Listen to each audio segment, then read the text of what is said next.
and the Baltimore Ravens next week on Westwood One. And complete silence in this building. Stunned silence. Alongside Alex Ferrario and Tanner Hendrickson, I'm Brandon Kiley. I am back at the exact right time. What a game that was last night, ladies and gentlemen. The Kansas City Chiefs advancing to their 6th straight AFC Championship game with Andy Reid and Patrick Mahomes at the helm. They have never not made it to the AFC Championship. The only team in the history of the league that has made it to championship weekend in 6 consecutive seasons. Alex, that to me was the single most impressive performance, though, by the Chiefs in the Mahomes era. And the reason why is pretty simple, man. It's the context of what this season has been. It is what the opponent is in the Buffalo Bills. Everybody, most people, I will say, I don't want to speak for everybody. Most people believed the team you don't want to play heading into these AFC playoffs because of how well they had played down the stretch of the season, which was fair. They were playing legitimately well heading down the stretch. Josh Allen playing at a borderline MVP caliber level once again. You got to go on the road this time for the first time in the Mahomes era. And Alex, despite all of that, despite the game going basically exactly as the Bills would have hoped, held the ball for 37 minutes, ran 31 more plays than the Kansas City Chiefs did, forced a fumble, we'll get to this later, that went through the end zone and gave the ball, instead of being 6 points for the Chiefs, gave the ball back to the Bills at the 20-yard line. And still, despite all of that, oh, by the way, a little fumble luck as well, when Josh Allen fumbled that ball and it goes straight into the arms of a Bills offensive player, all of that at home in the playoffs, at the hands of Patrick Mahomes and Travis Kelce and Andy Reid. Again, for the 3rd time in the last 4 years, I am so sorry, Donnie Fandango. No, I'm not.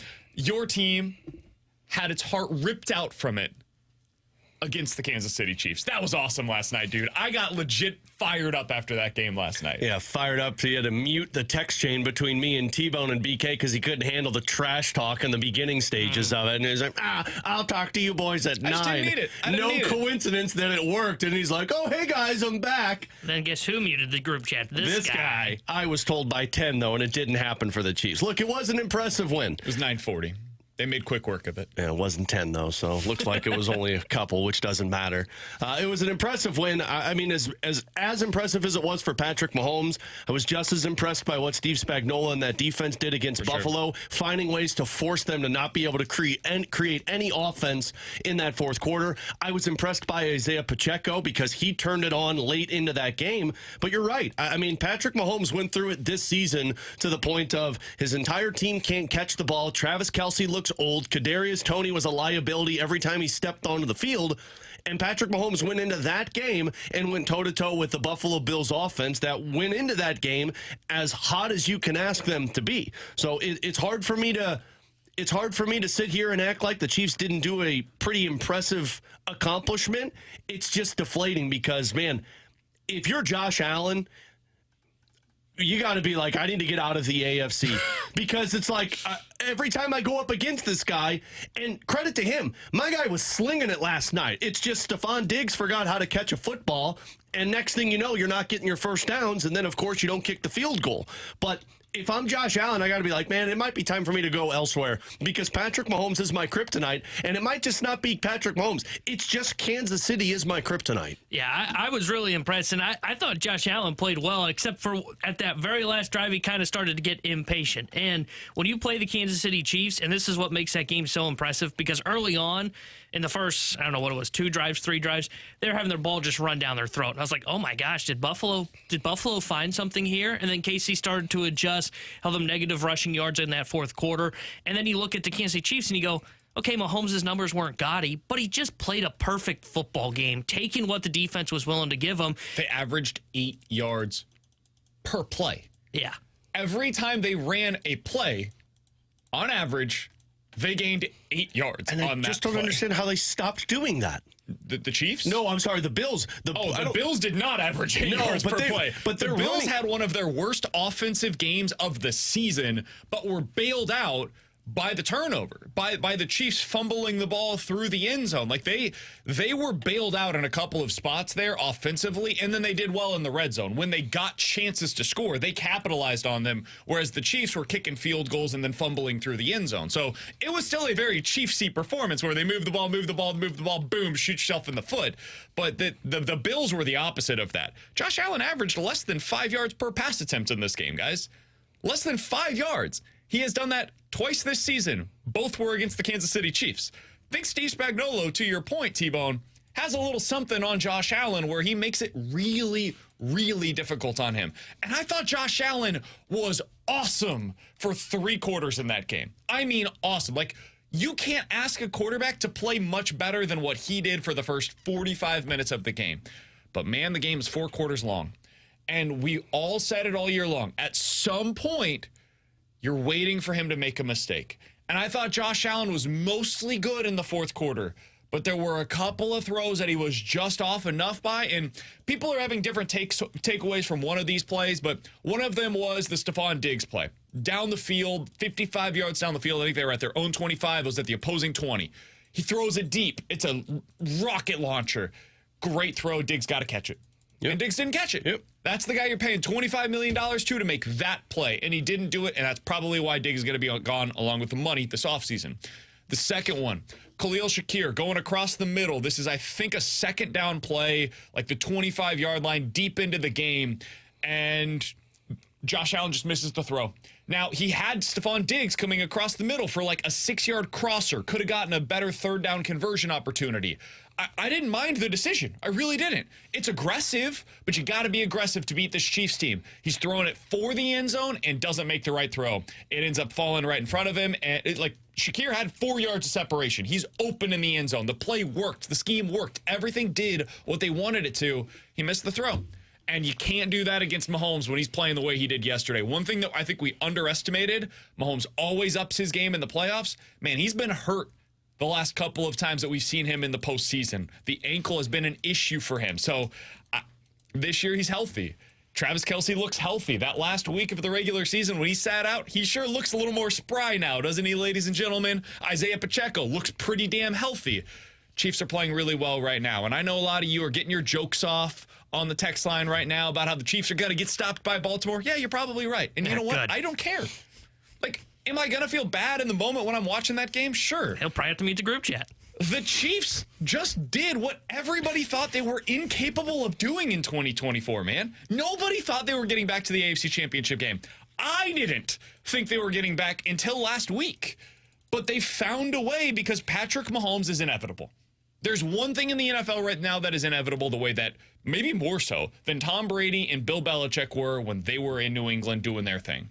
And it's Patrick Mahomes and Andy Reid. Those guys always get here at a minimum. This is the floor. The floor when you have those two guys on your sidelines is you make it to the AFC Championship game. That's a miraculous thing to be able to say. And even though Josh Allen played well, and I totally agree with you, it's those 2 missed opportunities. You have to play a perfect football game if you're going to beat the Chiefs. And when you look at Buffalo, I think it was those 2 plays. And now, look, the Chiefs did almost bail them out by fumbling it into the end zone. But for the rest of that game, Kansas City just played perfect. Patrick Mahomes isn't going to make a mistake and give you an extra possession. Chiefs got a little cute in the red zone. But otherwise, Mahomes isn't going to do the Jordan Love where he's on the run and just says YOLO and chucks it up and it gets picked off. He's not going to do the Baker Mayfield where he throws it over the seam and it gets picked off. Mahomes is going to take what you give him, and that offense is then going to turn things out the way it should. Kelce, as you said, looks healthy. You are only going to beat the Chiefs if you play a full game of just perfect football, mistake-free. In Buffalo, for the most part, they played mistake-free, but it was 2 plays in the end that really just haunted them. And as much as it's going to be the narrative about Josh Allen and not, I also look at Sean McDermott in that sense. Like, you've been in this situation multiple times, and you see other coaches around the NFL right now that have no caution in their game. Dan Campbell being the best of the bunch. Like, if you're Sean McDermott, you've been here before. You know that if you play the cautious route against this Patrick Mahomes team, you're going to lose. So the throw that they did that Josh Allen didn't complete to Shakir, absolutely. That's one that you look back. It was going to be a hard throw. I've seen some texters say, oh, he got hit on that. Yeah, guys, this is the playoffs. It's the big moments. Mahomes got hit on a couple of throws. Guess what? He found a way to make them. Like, that's the difference. T-Bone, your team is the Rams, right? Jared Goff has an open throw. I think it was Brandon Cooks in the end zone in that Super Bowl. Misses it. Misses the opportunity. That was the moment. That was the moment when Sean McVay said, I got to find somebody else. If he can't make that throw, I got to find somebody else. The 49ers going up against the Chiefs in the Super Bowl. Jimmy Garoppolo has a deep ball that is there. It is open. It's available to him. He can't make it because he's getting hit. He's got pressure coming at him. And we know that's what happens when Jimmy Garoppolo gets pressure. He misses throws.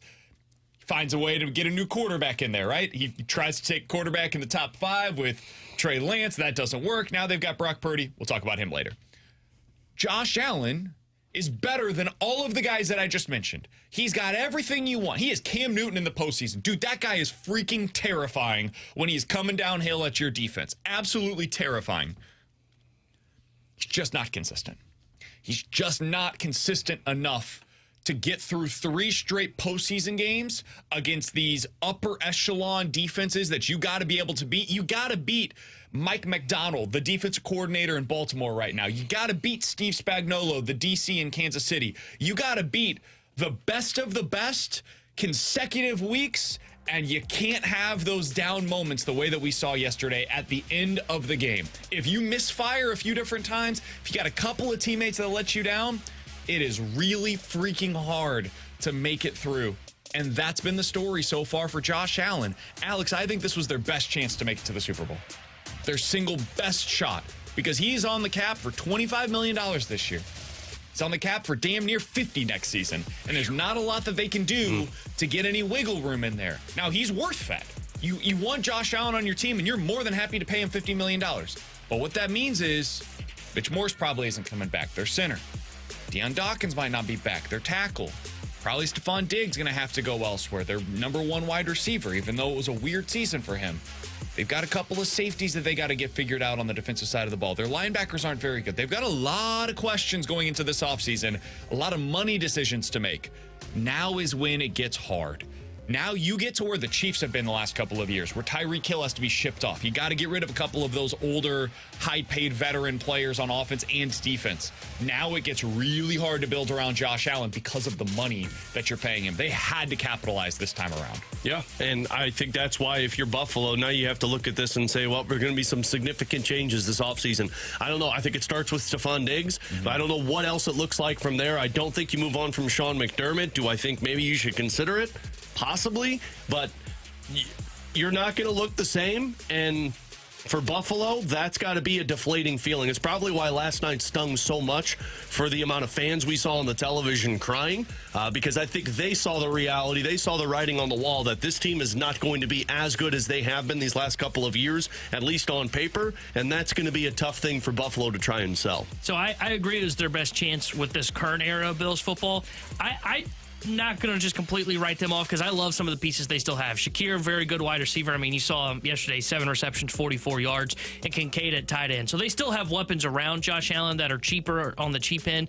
So will they be as good as they were this year? Probably not, because I'm not sure Shakir will be ready to step into that number 1 role if they move on from Diggs like I expect them to.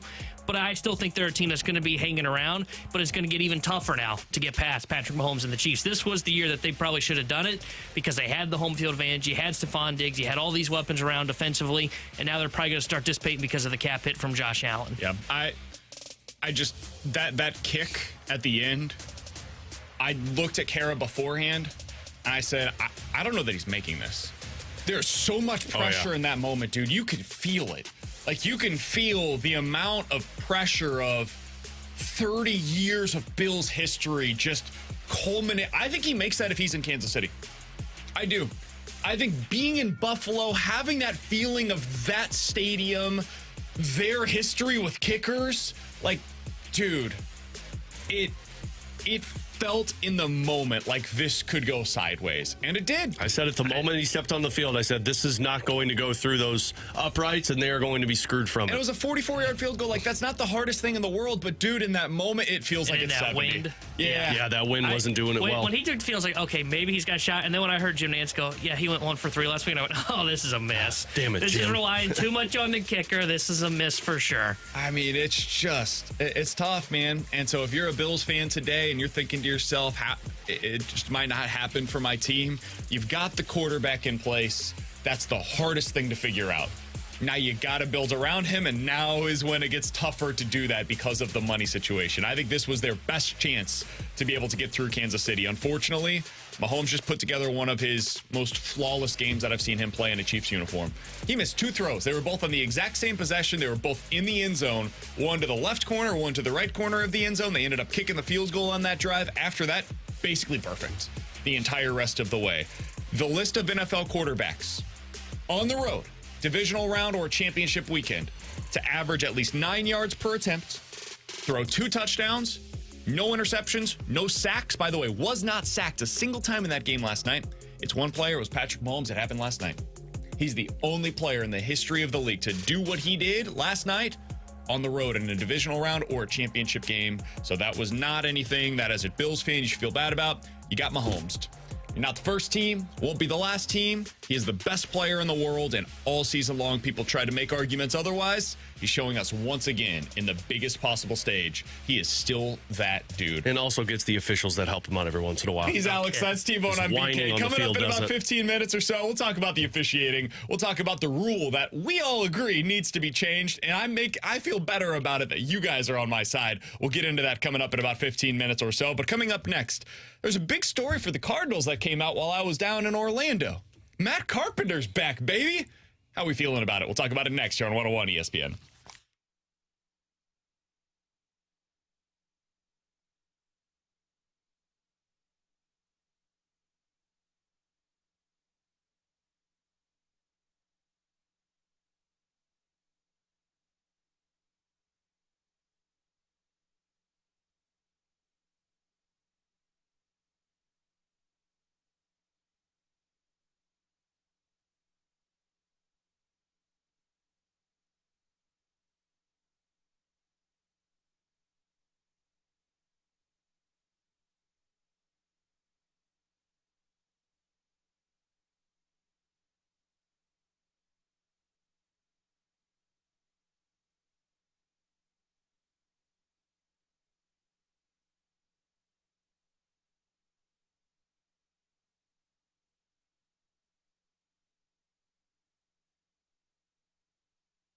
Alex Ferrario with you to talk about my insurance agent, Tracy Bibb, who I can almost guarantee you is on the phones nonstop today with the cruddy weather outside. And, you know, if you don't have to drive, you shouldn't be driving. But if you got to be out there, there's been plenty of accidents, plenty of sliding all over the place. And if something like that happens, which, look, it's going to happen at some point, you got to make sure you have the right insurance agent, somebody who is available for you, that you call immediately when something happens, home or car, and they get it done the right way. And that's Tracy Bibb. On top of it, she's always making sure her clients are saving money in every area with their home and auto insurance.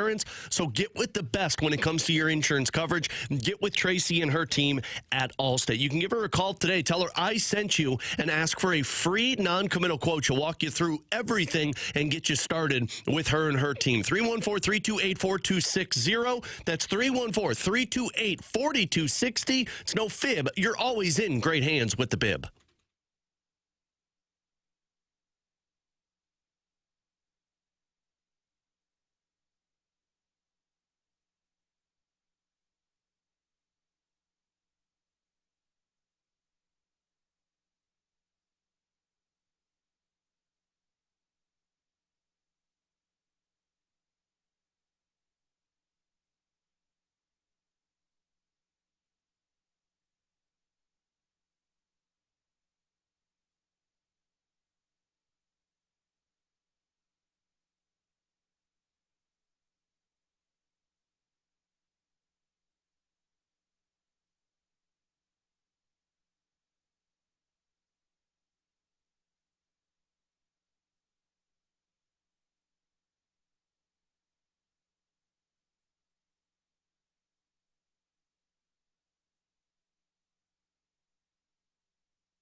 Well, when you look at our everyday club, and you have Paul Goldschmidt and Nolan Arenado, and again, referencing back to the Pujols Molina comments earlier, I feel like last year those two guys were kind of left with having to pick up a lion's share of this. Well, they were. And just having that being able to spread out was something that I think was important. And so, as we were looking at who this type of person could be, Carp understands exactly the Cardinal way of doing things and what he was brought up with, but he also understands, the group of players we have. Alongside Alex and T-Bone on BK, that was John Mozeliak on Friday talking about the addition of Matt Carpenter, who everybody knew the Cardinals needed to come back. He is clearly the missing link. Matt Carpenter, by the way, will join the show coming up at 12 o'clock, so tell your friends. Matt Carpenter, the former Cardinal, now current Cardinal, will join BK and Ferrario coming up at noon. Alex, I saw a lot of freaking out about this while I was down in Orlando. I was getting ready to go to bed. I was checking the tweet machine, and oh boy, people are big mad about the addition of Matt Carpenter. I don't have it in me to be mad about this. Now, that's not to suggest that I'm thrilled they brought back Matt Carpenter and that this is going to be some Albert Pujols type of reunion. I don't really feel that way. But I think some have brought up the Taylor Motter rule, and I think that's pretty fair. I think that's what he's here to do. I think his role on the field will be, you're our new Taylor Motter. You hang out with Nolan Arenado and Paul Goldschmidt. You bring good vibes to the clubhouse, and that's kind of it. Did Taylor Motter hang out with Goldschmidt and Arenado? Oh, the Lars did, but he was hurt on the whole thing. I think Motter kind of stuck to his own area. I saw him on the field a lot more than I wanted to, too. Yeah, fair. We'll get into that. Yeah.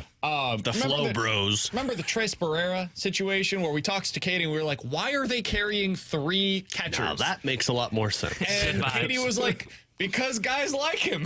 We were like, wait, you can stay in the big leagues because guys like you? And the answer was yes, because guys like Nathan Walker on the Blues, but at least he scores goals.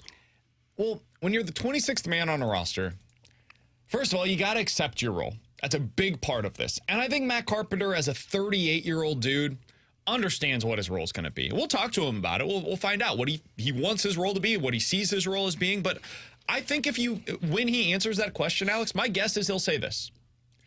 I'm coming here to help lead inside of the clubhouse. I'm coming here to lead by example when it comes to what it takes to put in the work to get your swing right, what it takes to become a professional. And I think that's why he's back. I think it's really that simple. Now, does it speak highly of Paul Goldschmidt and Nolan Arenado that they needed to bring Matt Carpenter back for that role? I don't know. That to me is a bit concerning, but I think that's why he's here. I think he's here to be a paid friend to Nolan Arenado. I think that's the real reason why he's back here in St. Louis. I could have done that. I could have been a paid friend for Nolan Arenado. I think Nolan did not enjoy last season at all. Yeah, but you know why he didn't enjoy it? Because they weren't winning. Agreed. More talented. I'm with you. You guys know where I stand on all of this. I think Nolan believes part of why he was so miserable was because there wasn't enough veteran leadership, veteran presence inside of that clubhouse. Remember when he said they were really young and we all looked around and we were like, dude, you ain't that young. Like, this team is not very young right now. What are you talking about? Well, they got older, for better or worse, and I think that is in part because Nolan told them we are too young. We are too inexperienced. And so that's why Matt Carpenter's here. That's why Sonny Gray's here. That's why Lance Lynn is here. And that is why Kyle Gibson is here. Yeah. Look, it has nothing to do with Matt Carpenter. I think it's awesome that Matt Carpenter gets to potentially end his career. I would imagine this might be the last hurrah. And I think it's awesome he gets to end it where it started. I think it's awesome he gets to end it what kind of kicked off his Major League Baseball career. And he gets to end it around good people and in a role like this. I think that's all awesome. And I'm really excited for Matt Carpenter.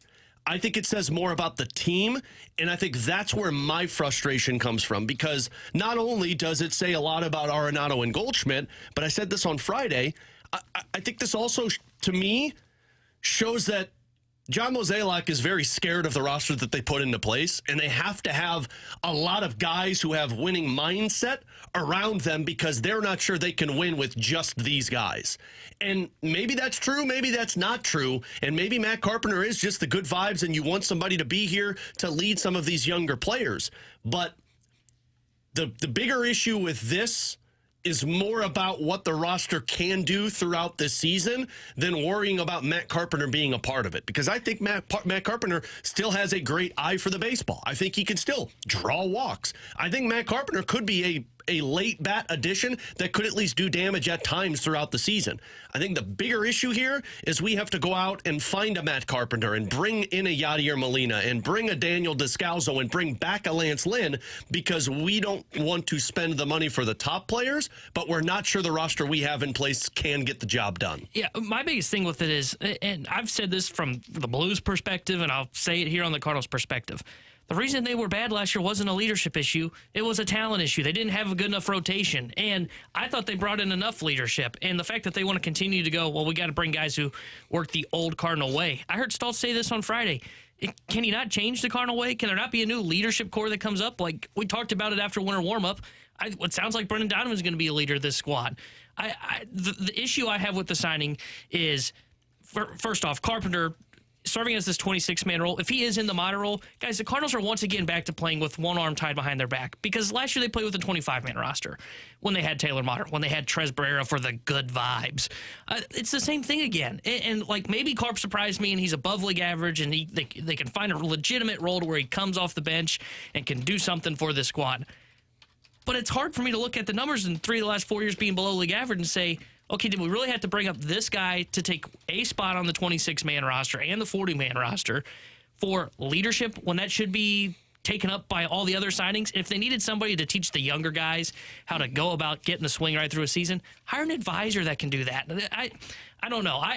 I get it. It's not that big a deal with this signing, but it just feels like they're back to saying we're playing with a 25-man roster while the rest of the big leagues is going with 26. 314-399-9646 is the Air Comfort Service text line to get involved in the show. By the way, you guys can watch us on YouTube as well, youtube.com/101ESPN. We're always available over there, especially if you're at home today. Not a whole lot of people out on the roads, to say the least. Totally understand. Thank you all for sticking with us as you're at home, if that ends up being the case. Stay safe and certainly stay warm out there. Somebody from the 618 said, guys, you have no facts to back up Carpenter's potential effectiveness at the plate. All of his recent statistics point to an absolutely burned out player at the plate. Have any of us brought up anything about his effectiveness at the plate? I mean, I said that I still think he can recognize a pitch, and I still think he can be at least decent at the plate for you in short sample sizes. But I'm not sitting here acting like the guy's going to come up and hit 300 for you. What I'm saying is, can he draw a walk late in a game for you? I think he can have a 300 on-base percentage for you. Yeah. Somewhere around there. And I think that's what Taylor Motter provided you. Yeah, like worse. Yeah. And you're right. So, like, there's Tres Barrera? Yeah, the expectations are incredibly low. And that's okay. The expectations for your 26th man, no matter who it was going to be, were incredibly low. Alex, this is where I push back against the notion of, like, this is some huge deal. So I think these players are locked onto your roster for opening day. If I say a name that you guys disagree with me on, feel free to shout it out. But I think these players are locked onto the roster in some role or another on opening day. Contreras and Herrera, Goldie, Gorman, Donovan, Wynn, Arenado, Walker, Edman, Nootbaar, Carlson. You guys agree with everybody that I just said? All of those players, I believe, are locked onto your roster. Yep. That's 11 position players. I think the next man up is Alec Burleson as your 12th position player. So if we agree on all of that on the front end, the players that Matt Carpenter will be competing with for the final roster spot are as follows: Lucan Baker, Jose Fermin, Buddy Kennedy, some gentleman with the last name Young that I don't remember what his first name is, to be honest with you. And that's it. Jared Young, man. Is it Jared Young? It's Jared Young. Got him from the Diamondbacks. Those are the four guys that he's competing with: Baker, Fermin, Kennedy, and Young for the final roster spot. If he takes one of their roster spots, hey, man, far be it for me to, like, speak ill of any of those players that I just mentioned. I don't care. I have no issue with that whatsoever. Now, T-Bone, you brought up something in the office earlier today, though, that could be an issue. On opening day, I'm more than fine with this structure. And this being the team that they go into the season with, it's $740,000. This costs them essentially nothing. And so there is zero risk, in my opinion, to making this move early in the season. What could happen, though, is as you continue on in the regular season, there could be risk of opportunity cost of that roster spot actually blocking somebody that matters. Yeah, and of all those names that you said, and I said this on Friday because we ran through the 40-man roster, it wouldn't shock me if Carpenter's like 15% below league average, and yet he's still better than most of those guys that we just named. where I get concerned, and I kind of brought this up on Friday, is what happens if you've got, let's say Burleson makes a team. We didn't throw his name on there. No, so you've got your roster. He's the 12th. Yeah, he's the 12th. Well, okay, well, there's your roster. And so you don't really want to send Burley down. But you still got one more. Yeah, well, Carp's the guy. Carp's the 13th guy. Gotcha. So you don't want to send Burley down. You can't send Herrera down. And you're not going to send Carlson down. Okay, now we got Matt Carpenter's 13th man. What happens when Thomas Ajayce starts really hitting? Yeah, what happens when Victor Scott's ready to break onto the scene? That's when it starts to become a question because, though, yes, in hindsight, this is a no-risk deal. And I go, yeah, $740,000. They could easily DFA $740,000.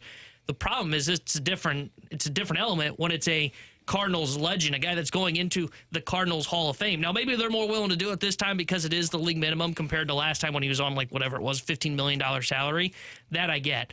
I just don't know if they're going to be willing to pull that Band-Aid off because it's a different story. You bring him in, this thing fails. It's not as easy as, oh yeah, that's just like a Buddy Kennedy that we're DFAing. Sure. That's a future Cardinals Hall of Famer. And that 26th man roster spot, or that 26th man, the 13th roster for our position player, like you're basically banking on the other 12 guys to be great offensively for you. And maybe that's how it should be. I'm banking on like 8 or 9 of them to be good offensively for you. But what happens if you need help offensively and Thomas Ajayce's crushing the baseball? Then he comes up. And if he doesn't, then we can crush him then. And Alex, this gets back to our offseason conversation where you were pre-mad and you ended up being correct. I was not only wrong, I was loud wrong about the Cardinals going out and being more aggressive because they view it as being unacceptable what took place last year. I was wrong on that. They clearly believed that was more of a one-off and that if you just patch this thing together, it's going to get corrected. I don't know that I agree with him on that, but it's a different conversation. Going into the season, I can't be mad at them for not bringing up Thomas Ajayce and holding him down in the minors because of Matt Carpenter before I see them do that. My guess is if Thomas Ajayce is coming up to the big league level, they're only doing that if he has a specific role in mind, and that only happens if Alec Burleson fails or if Tommy Edman is hurt or Mason Wynn struggles or Brendan Donovan, some of the arm issues come back together or Nolan Gorman has back issues. Like if some of that stuff starts to rise, I think that's Thomas Ajayce's path to the Major League Baseball roster. If that happens and they decide we're still not calling him up because Matt Carpenter is going to take on that role, then we can have the conversation, and that is a failure of epic proportions by the Cardinals. I just don't think that's going to be what they do. But if he was in the Taylor Motter role, that's what they did with Taylor Motter last season. They also had no real other options. They kept Mason Wynn down for a long time. And as we saw, looking back on it, Mason Wynn wasn't ready offensively to come up and contribute at the big league level. So Taylor Motter wasn't ready defensively. Fair, but he wasn't playing shortstop either. So I don't think it was I wish they would have either brought up Mason Wynn or gone with somebody else in that spot. But it also was a failed season in every possible way. And so I don't even care anymore. I'm like blocking out what happened last year in every scenario. If they do it again, then we should and will rightly crush them for it. I'm going to be pretty mad. I don't have it in me to be upset about the 26th spot on the roster going to Matt Carpenter, who's going to be here because he's friends with Nolan Arenado. It's just because Patrick Mahomes won. If Patrick Mahomes lost, you'd probably be pre-mad with us. True. Mentally, physically, emotionally, spiritually, I'm in a very T-Bone good and I spot. are miserable human beings right now. Some of our teams have been gone from the playoffs for a week, okay? T-Bone's team was bounced. My team lost. The Blues haven't been very good. Like, I could be pre-mad, damn it. I had to sit in the back cold. from vacation. Yeah. Alex is getting ready to leave for vacation. I got another week. There's a Western Canada road trip starting tomorrow. I could be pre-mad, damn It's it. ice outside. Yeah, well, or water, whichever one you prefer. All right, coming up next, the NFL. Something that I am actually upset about. The NFL has got to change this rule. We'll tell you about it next here on 101 ESPN.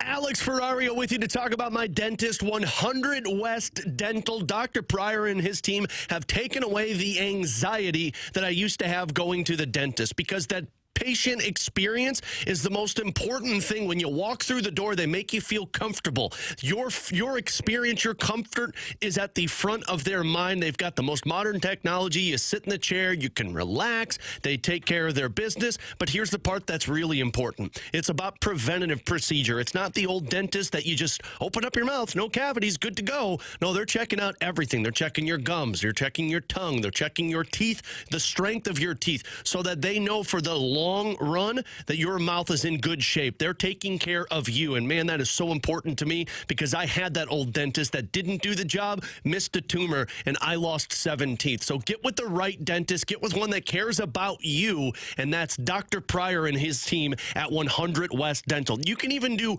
online consultation with Dr. Pryor, 100westdental.com. There's website scheduling. You don't even need to call to book your appointment. And if you don't have insurance, they'll help you out there as well. Get with the best, 100 West Dental and 100westdental.com.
Terry Hendricks here with a SportsCenter update driven by Johnny Londoff Chevrolet and Johnny Londoff Autoplex. Blues beat the Capitals over the weekend 3-0, and they'll be back in action tomorrow night as they start a West Coast trip, and we'll have pregame coverage tomorrow night as they visit the Calgary Flames starting at 7 o'clock with Alex Ferrario and Joey Vitale. Then Joey will join Chris Kerber for Puck Drop at 8. The SportsCenter update was driven by Johnny Londoff. Find your road shop 24/7 at londoff.com, londoffAutoplex.com.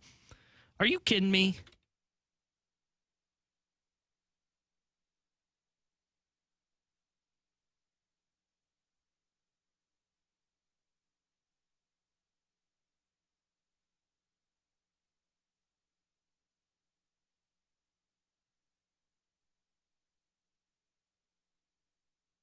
Here comes the call. You can tell by the crowd, Jim.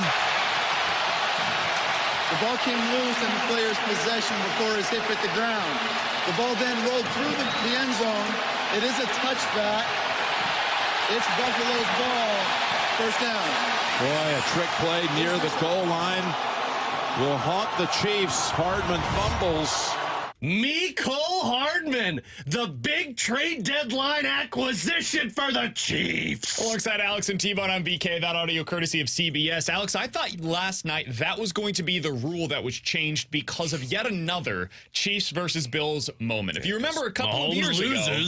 Exactly. A couple of years ago, it was actually the opposite, where the Chiefs ended up winning in overtime against the Bills because the Bills never had an opportunity to touch the ball.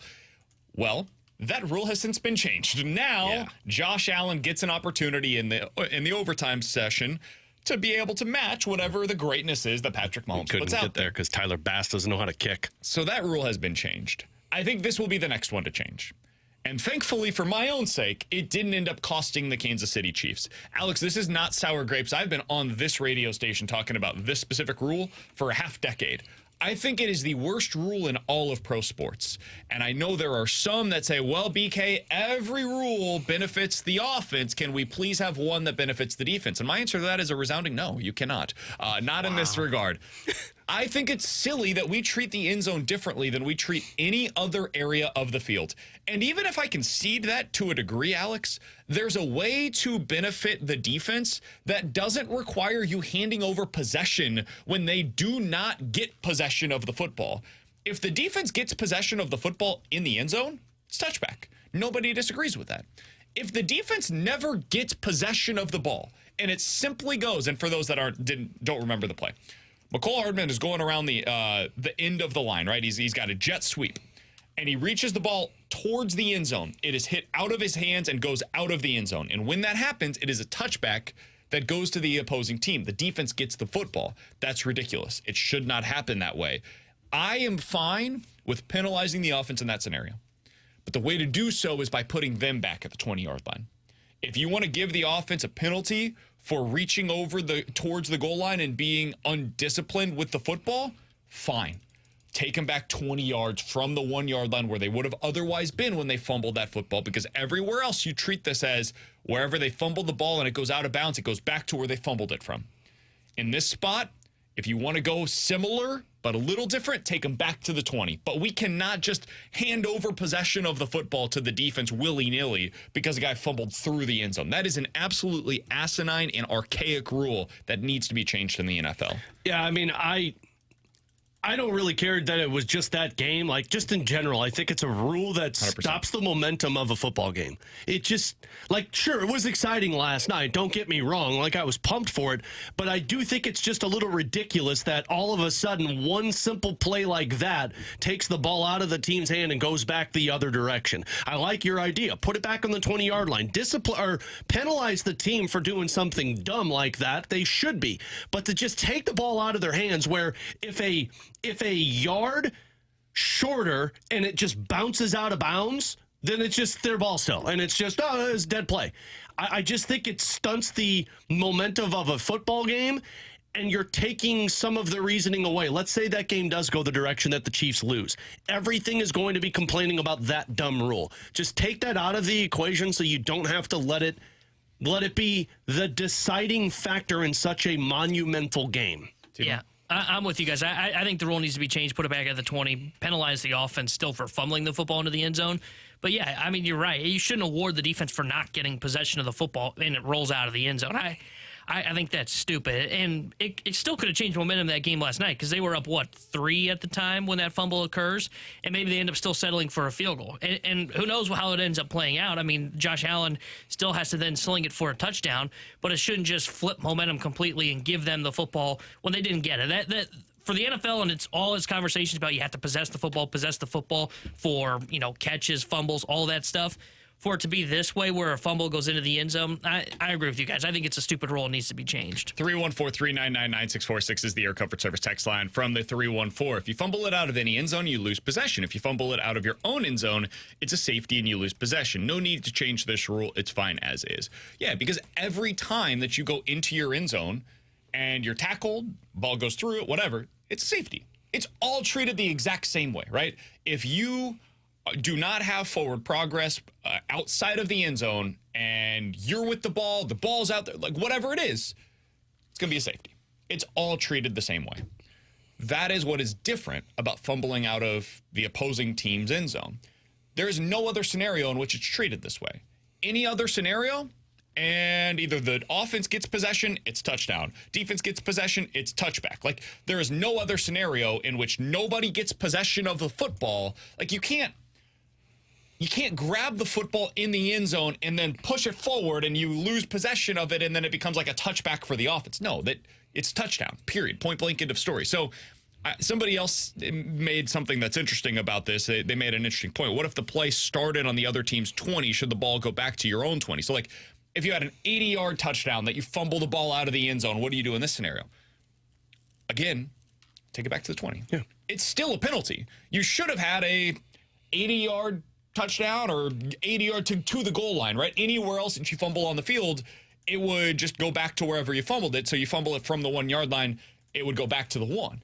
In this scenario, you're penalizing the offense for being undisciplined with the football 20 yards. That is the most significant penalty of anything that you could possibly get on the football field, other than, I guess, defensive pass interference. But even an unnecessary roughness is a 15-yard penalty. This is a bigger penalty and with higher stakes because you're in the red zone at the 1-yard line than anything else that happens on the football field. I'm even okay if you keep the same down. Like, if it was third down, you fumble through the end zone, you take them back to the 20, and now it becomes fourth down from the 20. You basically have to kick a field goal. I'm okay with that.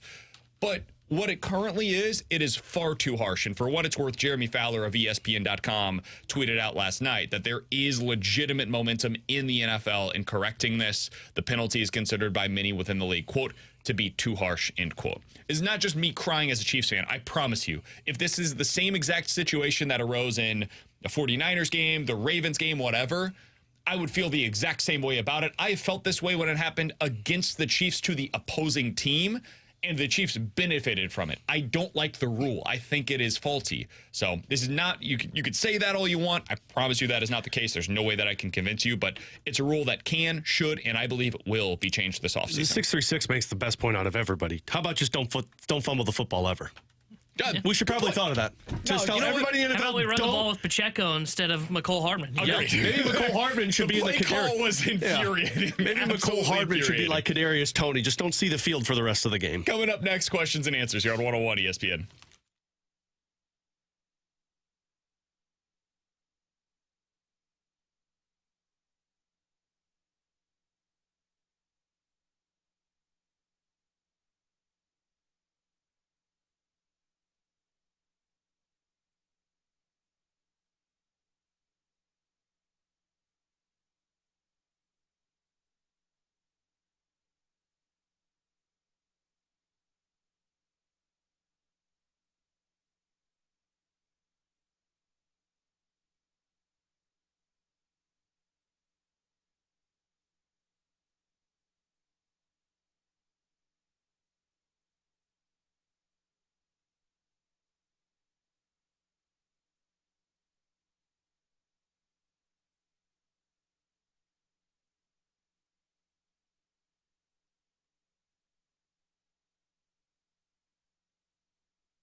314-399-9646 is the Air Comfort Service text line for questions and answers. You get a question, and we'll give you our answer here on 101 ESPN. All right, Alex, we've had somebody text in, I think 7 different times, saying, hey, did you guys see that the Blues were apparently interested in Patrick Waugh to be their next head coach? What? And then the Islanders took him out from underneath them. Alex, I know you mentioned this report off-air to us earlier today. What'd you make of it? Yeah, Elliot Friedman was the one that reported it on the 32 Thoughts podcast. He just said that, from his understanding, the Blues were at least investigating the Patrick Waugh potential. It makes sense. T-Bone was the one that also brought it up. I mean, we talked about it in the beginning that, look, this was a guy who coached Zachary Bolduc last season and won a championship in the QMJHL.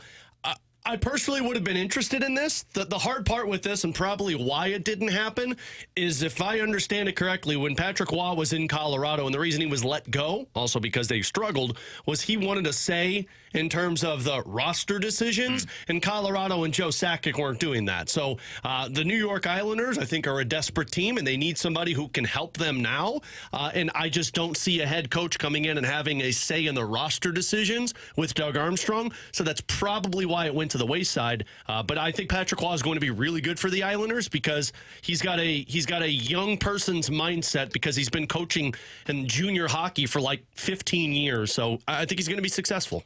And that's why I was interested in him. Had been in the QMJHL, as you said, and he coached Zachary Bolduc. And JR wrote a piece about it. I remember when this was. But Bolduc was like raving about Patrick Waugh. Yeah, he was with us and said it too. For a team that's going through a rebuild, retool, I thought he made a ton of sense for them if they were going to go higher outside the organization. All right, a couple more quick things. 314-399-9646 is the Air Comfort Service text line for questions and answers. Matt Carpenter, Cardinals infielder, will join us coming up here in just a couple of moments from the 314. BK, when is Matt Carpenter actually going to play? I need specifics from you, please. April 17th. Yeah. I don't know that there's a lot of scenarios in which he is going to make sense as a starter for the St. Louis Cardinals in 2024. It's just going to be hard to find a place where he is better than the other option. However, even last year, he was still okay in certain scenarios in terms of what he was doing as a bat.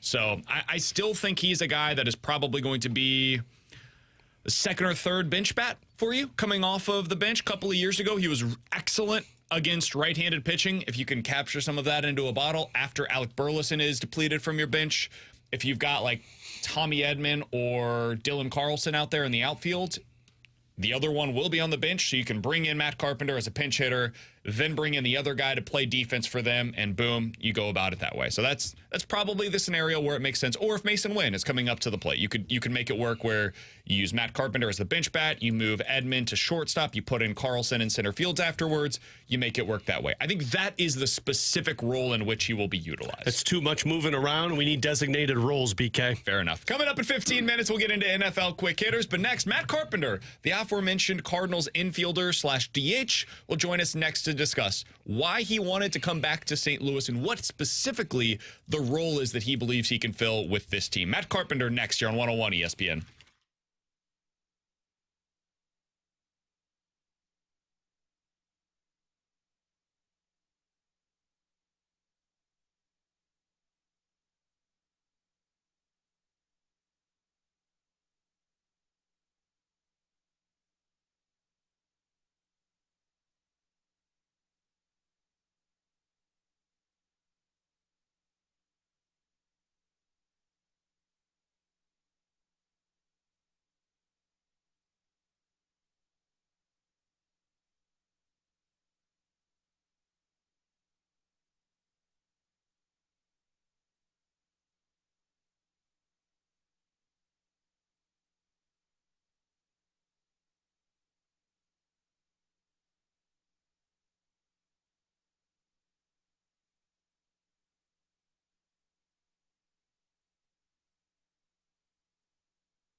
Alongside Alex Ferrario and Tanner Hendrickson, I'm Brandon Kiley. Happy to go out to the 101 ESPN hotline to be joined by the newest and oldest St. Louis Cardinal. He's Matt Carpenter joining us here on the show. Cardinals infielder heading into the 2024 season. We're less than a month away at this point from pitchers and catchers reporting down in Florida, Jupiter, Florida for the Cardinals. Matt, we appreciate you hopping on with us today, man. What's it feel like to be in a Cardinals uniform once again? Oh, man. Well, hey, guys, I appreciate you having me on. Man, I honestly, it's been so exciting. It's kind of surreal. I don't think it's even fully sunk in yet, just how cool it really is. I mean, I would have never thought that I would get this opportunity again. It's something that my family and I are just beyond excited about, and really just looking forward to it. I mean, putting on this uniform again means so much to me for so many reasons. One, just how iconic of a jersey this is and how storied of a franchise it is. But more importantly, there's so many relationships and people that are so dear to my heart in and around the city of St. Louis and a part of this organization. And just being able to reconnect again with those people and the Cardinal fans, I mean, there's just so much to look forward to. And lastly, and one of the most important reasons is this club. I couldn't be more excited for this team. I really am looking forward to some big things happening on the field here in St. Louis. We got a really special group, and I think the Cardinal fans everywhere should be excited about it. Matt, the one that you didn't say that I'm surprised is that you get to grow your beard back because, man, I was always jealous of that beard. And don't get me wrong, the mustache that you had with the Padres was impressive, but I do not like Matt Carpenter without a beard. Is it coming back? Well, are we bringing it back yeah, it's for 24? got to be back, my man. I'll tell you this. I appreciate the beard love, and there's a special place in my heart for the beard, and it will be back, but I got to warn you, there's just a little bit more gray in there now than maybe you're used to. That's all right. That's distinguished right there. It looks good when it's got gray in it. Well, I appreciate it. Is that something that you're already preparing for? You're growing it out in the off season, or is that something that'll take a couple of months during the regular season to get to? Oh no, it's coming this year. It'll be there for spring. Everyone will get a look at it. It just wouldn't feel right to put on that jersey without the beard. Amen to that, Matt. So take us into that conversation, if you don't mind, with John Mozeliak. I mean, we heard from him on Friday about, the idea of bringing you back with the Cardinals. But from your mindset, what was that phone call like? It was very interesting. I mean, I think everyone or maybe not everyone knows the story, but obviously was signed back to go to St. Louis this year. I got a phone call early in the off season from the GM in St. Louis, AJ Preller, that you're going to have to make a trade for financial reasons. And I ended up, getting acquired by the Atlanta Braves. Well, not soon after that, the Atlanta Braves reached out and let me know that, I wasn't going to be a part of their team for the 2024 season going forward, and that they were, looking to trade me, and also potential opportunity to release me and let me, be a free agent. And with that in mind, I didn't really know what was going to happen for, a couple of days. I was kind of left in limbo, wondering if maybe I was going to get traded somewhere, or if I was, I didn't really know what my future kind of was looking like for this upcoming season. And then, they ended up releasing me. And, obviously when you get released from a major league team, you become a free agent. Well, I got a phone call. My agent got a phone call from Mo like that very day. And I was really caught off guard. I mean, it was one of the last teams that we thought, we had kind of talked. Anytime you go through a situation like that, you kind of, go over with your agent some of the teams that you think might reach out. And we had a list, and a lot of that list actually happened. My agent was right about a lot of them, but the one that we just wasn't on our radar at all was St. Louis.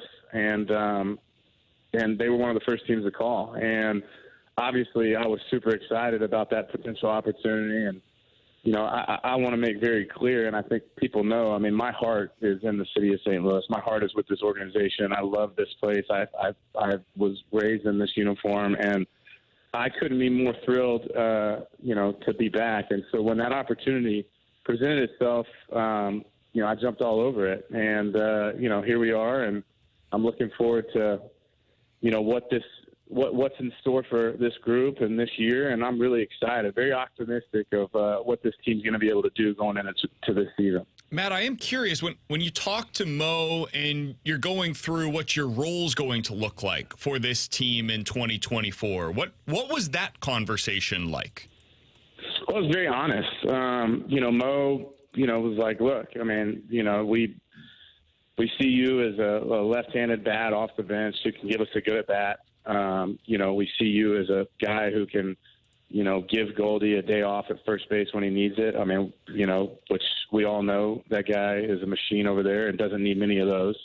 But, and most importantly, just being a guy that, that brings a lot of experience, has been through a lot of adversity, had great seasons in St. Louis, had some tough seasons in St. Louis, has, just really, been through a lot and can help, maybe speed some of the learning curve for some of the young position players that we have on this roster. And I couldn't be, I couldn't have been more excited about that. At this point in my career, the things that I get the most pleasure in is that, and there were so many guys that wore this uniform before me that played such a huge role in my own personal development. Guys like Matt Holliday and Lance Berkman and Carlos Beltran and Albert Pujols and Yadier Molina and even some of the ones that I never played with but that were just in our clubhouse and in our spring training, Bob Gibson, Lou Brock, Rich Sandes. I mean, some of these great Cardinal, people. And, and not by no means do I feel like my name is on the same pedestal as those guys, but just to be able to, be a guy who's worn the jersey for a long time and to be able to help some of these young guys, I'm fired up for it. So Matt, that was the one area that John Mozeliak talked a lot about, that leadership that you can provide in that clubhouse. And I mean, you've been in the league for 13 years. In these last couple of years, playing with the Yankees, playing with the Padres, what goes into that leadership role for a player at your level? That's a great question. I mean, one thing that I've kind of learned over the years, one of the things that I've adopted as a leader is, it's not like you've got to be some kind of, dictator in the clubhouse, and that's just not what I found has been the best, way of leading. I think that, it's really important for me, and I'm going to quote, Lance Lynn. Lance and I just talked about this last week. It's really important for us as older players to be able to give these young guys on our roster a voice, make them feel like they're a big part of what we're trying to do and that their opinion and their, personality and who they are matters and that we want them to be the best version of themselves. I think that, what happens a lot of times, in Major League clubhouses, well, I don't want to say a lot of times, what can happen in a Major League clubhouse sometimes is disconnect from older guys to young guys, whether it be just from age or whether, the fear of speaking up or, even what I was talking about earlier where the older player feels like he has the right to, boss a young guy around. And I do think that there is a time and place to step in and say, hey, look, this is how we do things here in St. Louis. There's obviously an expectation and a Cardinal way, and we all know what those things look like. But at the same time, it's important for those young guys to have a voice in that clubhouse and to feel like they belong and that they're a part of it. And, that's been something that I've learned as I've gotten older and been a part of different clubhouses and being around different groups, and something that I really, really want to lean on in this season going forward. Man, I think it's a fascinating conversation because we talk a lot about this on the hockey side in terms of dealing with younger players in the game now compared to what it was when you got into the league. How difficult is that, working with younger players now compared to what it was when you were one of those younger guys? Well, and that's kind of what I was getting at. Like, the game has changed so much. Just in the time that, when I first got broke into the league, I mean, you felt like, as a young player, you just kind of needed to keep your mouth shut and, just find a way to fit in and just do your job and kind of, really just stay out of the way. And I feel like what good teams and what has happened over the course of, the last 10, 15 years is, obviously for many reasons. One being the game has gotten super young. There's a lot of more younger players around. But I think you just learn over time that there's a better way of doing things. And, one of the things that I was very fortunate and I got to kind of see develop, through some of the better teams we had in St. Louis was we did a good job of that. And, some of those older guys were really good at making the young guys feel like they were a part of it and, giving them a voice. And so that was kind of how I learned that this is kind of the right way to do it. And, what's unique about this roster is we've got a really unique mix of, we've got kind of some top end guys that are closer to my age. So there's a big group of veterans, but there's also a ton of up and coming, young superstar caliber players. So it's a good balance, and I think we can both help each other. When you have that good mix of young and veterans, it can ignite a clubhouse because those guys bring so much energy, and then we can hopefully impart some wisdom and experience to kind of make it all work. We're talking to Matt Carpenter for another couple of minutes. Newest Cardinal here on 101 ESPN, coming back for the 2024 season. It was announced late last week that would be the case. Matt, I'm not sure how specifically to ask this question, honestly. I'm having a tough time finding a way to formulate it. But last year was hard on Nolan Arenado, and you have a good relationship with Nolan. You have a good relationship with Matt Holliday, who's also a good friend with Nolan. And he was asked in a conversation with Katie Wu about your presence being back inside of that clubhouse. And he spoke incredibly highly of the importance of specifically bringing you back to St. Louis to help inside of that clubhouse with some of the leadership role that last year fell on him. What is that going to be like for you to be back with Nolan here in St. Louis and to share some of those responsibilities with certainly he and Paul Goldschmidt? Well, I want to make sure it's something that is really hard to understand unless you've been kind of in a clubhouse and you see the dynamic of what it is to be a guy like Nolan Arenado or Paul Goldschmidt and be required to kind of, wear the brunt of you're the face of the franchise, the pressures of going out and performing at an everyday level and, being ready to post and play 162 games every single year and, put up big numbers and lead and be an example. And there's a lot of pressure that goes in that. And neither of those guys shy away from it. They're very capable and they do a very good job of it. But at the same time, one thing that I personally, remember and have been through myself, at, some of the earlier on, in the middle of my career in St. Louis when I was an everyday player and, feeling the pressure of trying to perform and be that guy it really does help when you have a player who's a veteran guy who's kind of on that bench and just somebody that, everyone can, go up and have a conversation with when things are, getting crazy or, a word of encouragement or pull a guy aside or be a guy who has that ability to, see the things that are happening so that, guys like Paul and Nolan can focus on, what they need to focus on to be great players.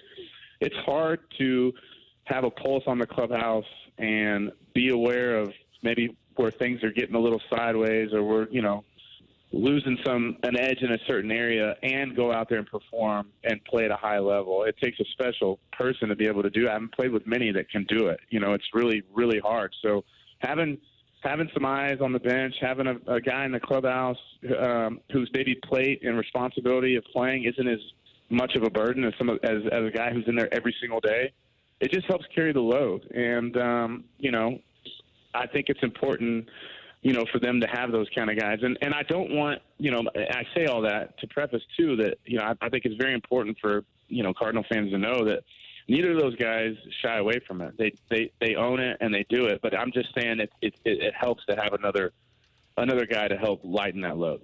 Matt, final question that I've got for you, and thank you so much for the time today. That was a really interesting answer, by the way. When you look at what it's going to be like for you this year, you've got Lance Lynn. You mentioned you had a conversation already with him about what it's going to be like leading this team. You've got Daniel Descalso as the bench coach heading into this season as well. Is it a bit of a reunion for you guys from the early 2010s Cardinals teams that are taking place this year? Certainly, but I think all of us aren't really, getting together and, reliving the glory days. I mean, we're really focused on what this group and what we are going to do as a group going forward in 2024, what that looks like. I think that, if anything, our past experiences and what we've been through, both good and bad, I mean, every single guy that you just mentioned has had, successes and failures in this organization and in other organizations, and just getting us all together, getting all those minds together and bringing that into this room and hopefully rubbing off on everybody around us and trying to build something special this season. I feel really good about it. I think, I think there's a lot of people that are going to be surprised with what happens here this season. I really, really believe in this group of players and the staff that they put together. Mo's done a great job, and man, I couldn't be more excited for this upcoming season. He's Matt Carpenter, newest Cardinal, signed to the team last week. He will be in spring training with the team once again. Hey, Matt, we appreciate the time, man. Good to have you back here in St. Louis. Certainly excited to see that beard back here, and we'll talk with you again soon, my man. I'm going to start growing my beard in compliments to you coming back, Matt, and see if I can get it looking as sharp as yours. Appreciate it, guys. Thanks again for having me on. Absolutely. It's Matt Carpenter. Appreciate him hopping on with us, joining us here on BK and Ferrario. So I think what he said there about the pressure of being the guy. I think he shed a lot of light on what goes into what Arenado and Goldschmidt were dealing with. I think they felt it in a big way last year. And to be able to have somebody else that you can just pass some of those responsibilities off to, I can see how that would be meaningful. And to be able to trust the guy that you're passing those responsibilities on to, I think that's also meaningful. And Alex, 2 years ago, they had the ability to pass some of that stuff off to Albert. Mm-hmm. And Yachty. I think more Albert, though. Because Yachty was in Puerto Rico? Yeah. I think the stuff that he's talking about was Albert. Like, you think back to the conversations that were happening on the bench. How many times did we talk about, oh, look, there's Juan Yepes, the shadow of Albert Pujols. Like, just constantly talking with him. Or you'd see Brendan Donovan in the dugout with Albert Pujols. Like, the young guys gravitated towards him, and they would just constantly be talking to him. And whether you put value on that or not, the Cardinals do. And Nolan Arenado does. And then last year, I think a lot of that went to Paul Goldschmidt and Nolan Arenado. And when those guys are, mid-30s and they're struggling in their own right, it's hard to try to get yourself right and also worry about helping somebody else get their self right, right? If your life's in a really good place, it's easy to be a great friend to everybody who needs anything, right? It's really hard when you just had a newborn, your financial situation ain't great, your work-life balance has never been more difficult, and then you got your buddy that gives you a call who's also going through a divorce. You want to be there, of course, but it's hard because you've got your own stuff that you're trying to worry about as well. And I think that's what was happening last year with Arenado and Goldie. And now you've got the ability to have somebody in Matt Carpenter who can take on some of those responsibilities. Again, if you don't value that, I get it, because it's hard to see the value in it from the outside looking in. But it's very clear the Cardinals do. I think the exact same thing happened to the Blues last year. I think Arenado and Goldschmidt are a little of what Ryan O'Reilly was last year and why everybody was talking about it so much. And I can understand the Matt Carpenter side of it. Like, sure, we can sit here and talk about how it doesn't look great on Goldschmidt and Arenado. That can be a separate conversation. But it was very evident to the Cardinals front office, and then hearing Matt Carpenter talk about it, that there needed to be some life support in that locker room for the position players. Not so much because you have, Sonny Gray and Kyle Gibson and Lance Lynn, but it's different when you've got position players against pitchers. And Matt Carpenter obviously is somebody that you can pass the torch to if you're Arenado and Goldschmidt and sit here and say, okay, he can take care of this one, rather than feel like I got to not only take care of the offense, the defense, figuring out how to get this team out of the rut, but also grow these younger players.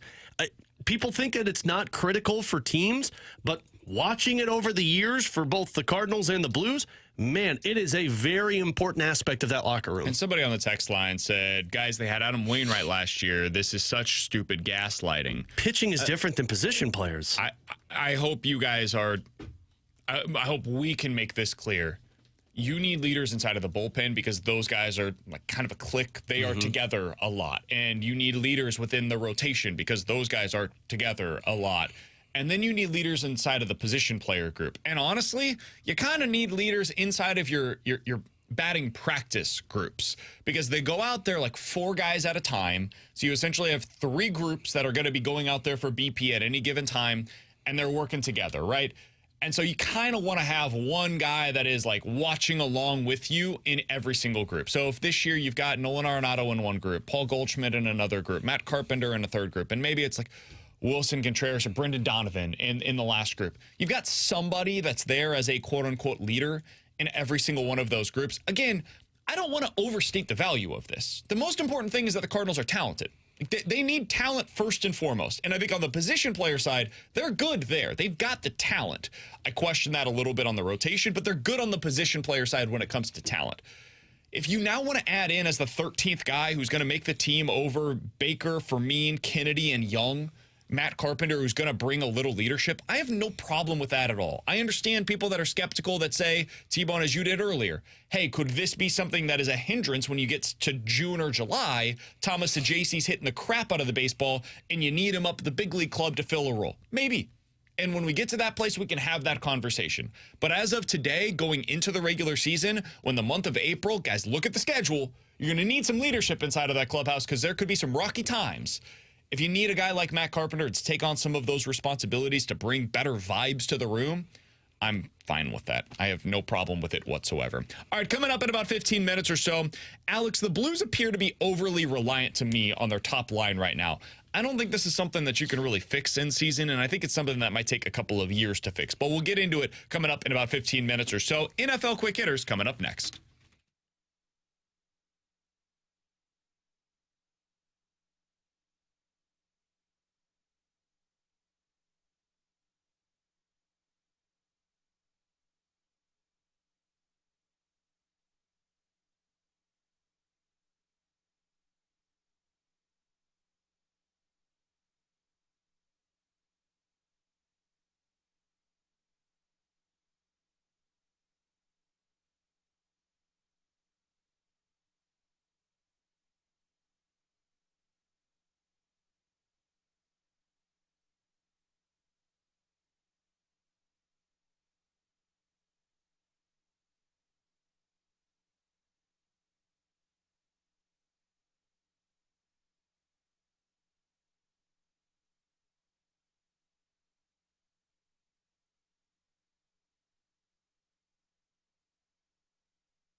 All right, let's get into some NFL quick hitters alongside Alex and T-Bone. I'm BK. You got BK and Ferrario here on 101 ESPN. Let's start with this, Alex. Of the teams that were eliminated this past weekend, which one do you think has the brightest future?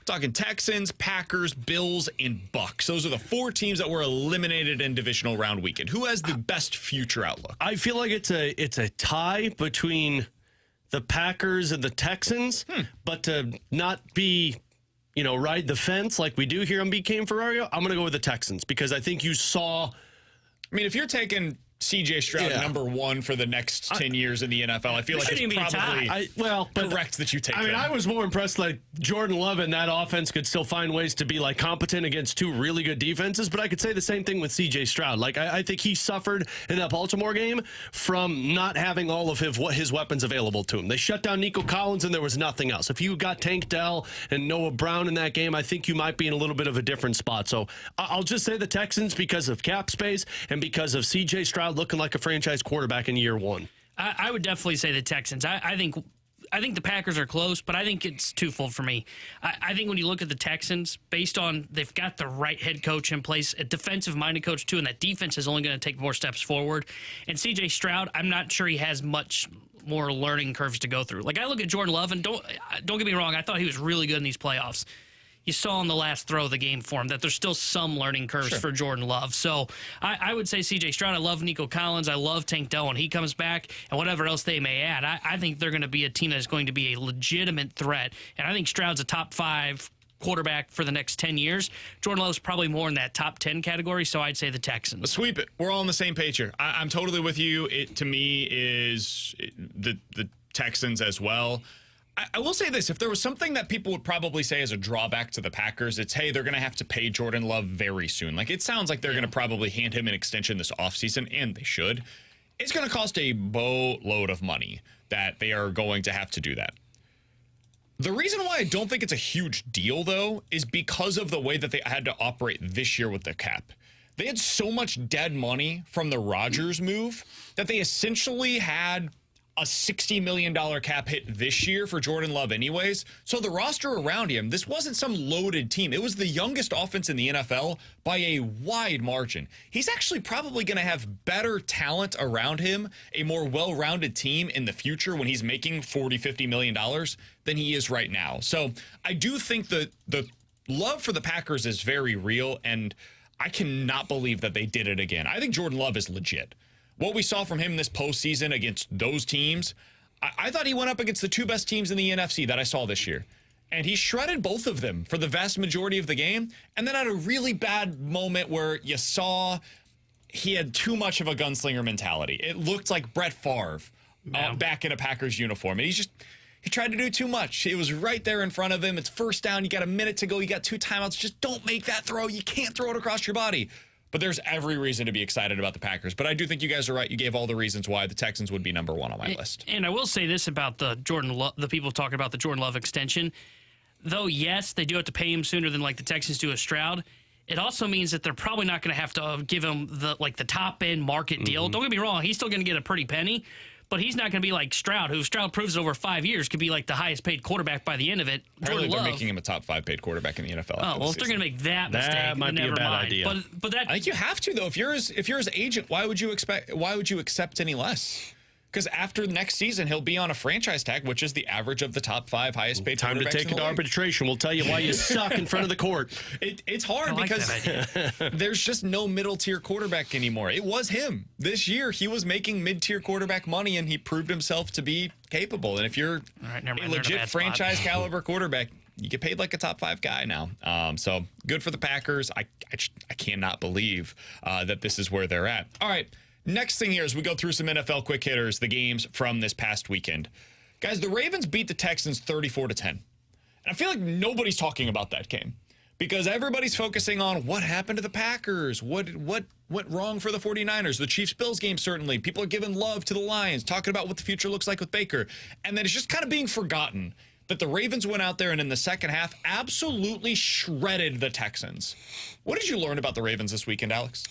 That Lamar Jackson can either lose that game for you or win that game for you. Because the first half, I was like, boy, Lamar Jackson does not look like a quarterback that's going to... Lamar Jackson looks like a guy that can't get out of the first round of the playoffs in that first half. I thought defense was keeping him in that game, and frankly, I thought the fact that C.J. Stroud couldn't figure out how to play against that defense hurt Houston.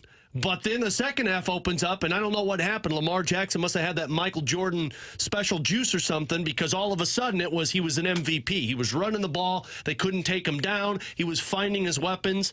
So that was my biggest takeaway. Like, going into this game against Kansas City, I think the Ravens should win it. But I also think their caution is the fact that Lamar Jackson might not be on for one half. Yeah, I think when I was watching the Ravens, it showed to me that they have the defense to be able to win a Super Bowl. Yep. Now, I thought Lamar was great in the second half. I still have questions about the offense as a whole, not so much about Lamar, because now that they're going to get Mark Andrews back, he's easily their best weapon. And now Zay Flowers looked pretty good in that second half, and they were able to run the ball, and Lamar was great. If they can get the run game going, utilize Lamar's legs, and he takes care of the football, they've got the defense to make sure that they win football games, and that's why I think they can beat the Chiefs. Who's a better offense, the Ravens or the Bills? Which offense scares you more if you're a defense?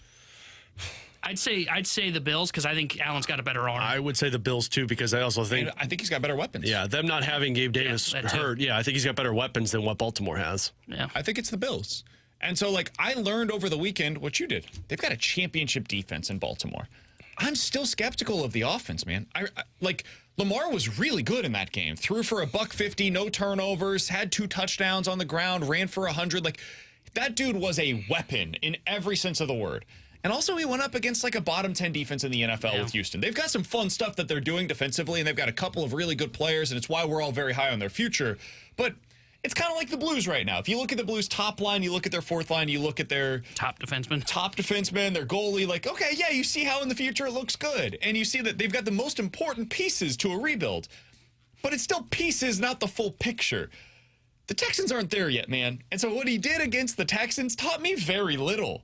It really did. I still am skeptical. I don't know what it's going to look like for Lamar. And we've got plenty of time to preview this game this upcoming weekend when he's going up against Steve Spagnuolo and a well-rounded defense with all-pro corners on both sides, a defensive line that's going to be able to get after him a little bit better than what the Texans did. I am fascinated to watch that matchup. I learned about their defense in that game, because the Texans just tore apart the Browns defense, who we thought was one of the best in the league all season. And then they go into Baltimore, and everything looked hard. Trying to move the chains was difficult for the Texans in that game. So I learned a lot more about Baltimore's defense. And Mike McDonald, their defensive coordinator, I think should be a head coach sooner rather than later than I did what they did offensively. I thought their offense was just okay. And Lamar made just enough plays. And going into the weekend, I think that's part of the reason why both me and Alex took the Texans on Friday. Yeah. Because I didn't know what the offense would look like. You guys took the Texans. Yeah, but I thought Stroud, because of what you just said, he shredded apart the Browns defense. Mm-hmm. So I went, okay, well, yeah, I like Baltimore's defense, but Stroud just showed he can beat a good defense. I think he could do that again, and then we'll see what Baltimore's offense looked like. And it was actually just the complete opposite of what I thought. Yeah, I thought Stroud was going to be the better quarterback in the game. But, I mean, the difference was that the defense for Baltimore was as best as you can ask for. Somebody said, guys, the Ravens have scored 30 in almost every game so far this season. You have no idea what you're talking about. Go look in a little further. Yeah. This is what I did last week with the Bills, and I think we need to do this with the Ravens as well. Take a fine-tooth comb to what they have actually accomplished offensively this year. Because if you don't, and you just look at the numbers, you're going to be in awe of what they have been able to do. They scored 38 against the Lions. Lions defense is not good through the air. It is really bad in the secondary. They have serious issues there, and it's why I'm concerned about them going up against the 49ers if Debo's healthy. Put up 31 against the Cardinals. You guys watch the defense for Arizona this year? Put up 37 against Seattle. You guys watch that Seahawks defense this year? Not good. Nope, not good. Put up 31 against Cleveland.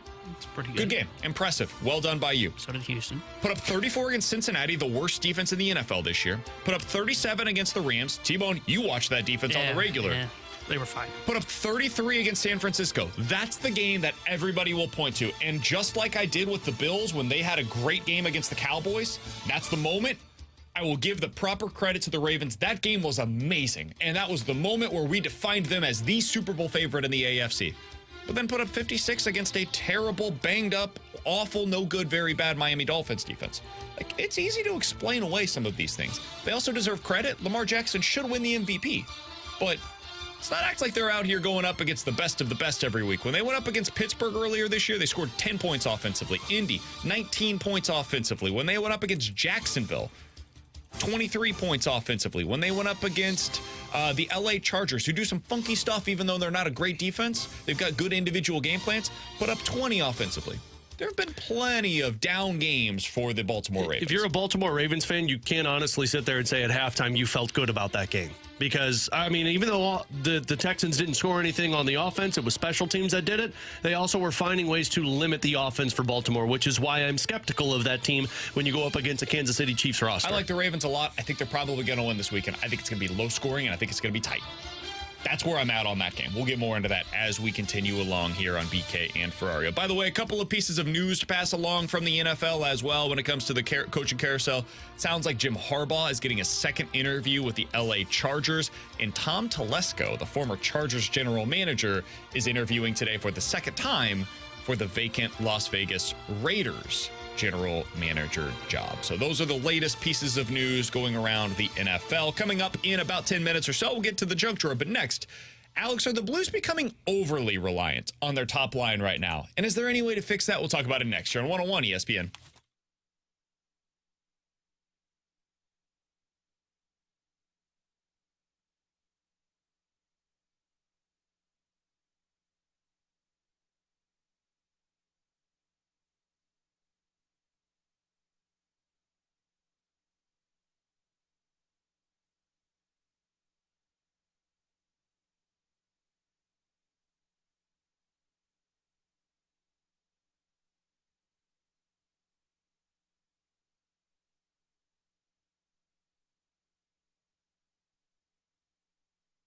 Hey, it's BK. I got to tell you about my friends over at Victory Men's Health. If you're looking for more information right now, the place to do so is go to victorymenshealth.com. That's victorymenshealth.com. Whether you're looking for testosterone, you want to go over there and feel like your best self, you want to feel like a champion again, they are the place to go. Again, it's victorymenshealth.com. They've got all of the questions to be answered over there, and they're now offering something new. They've got a telehealth option as well. They're offering it for all of their services.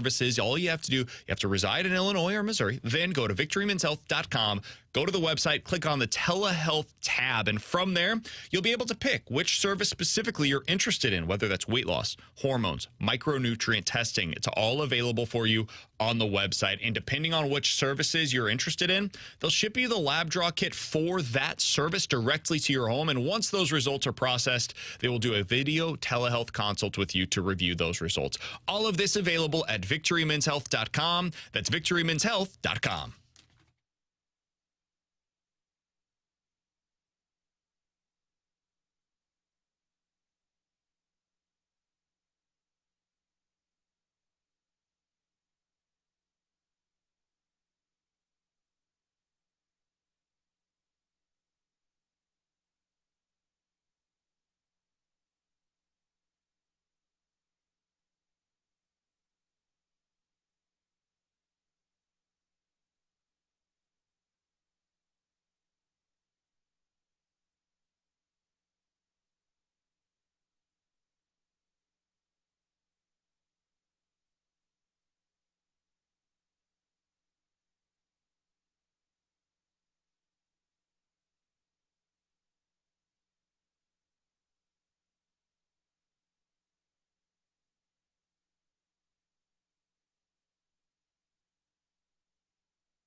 Jared Hendrickson here with a Sports Center update driven by Johnny Londoff Chevrolet and Johnny Londoff Auto Plex. The Blues fell to the Capitals over the weekend 3-0, and they'll start a 3-game West Coast trip tomorrow night as they visit the Calgary Flames. We'll have pregame coverage starting at 7 o'clock with Alex Ferrario and Joey Vitale, and then Joey will join Chris Kerber for Puck Drop at 8. The Sports Center update was driven by Johnny Londoff. Find your road shop 24/7 at londoff.com, londoffautoplex.com.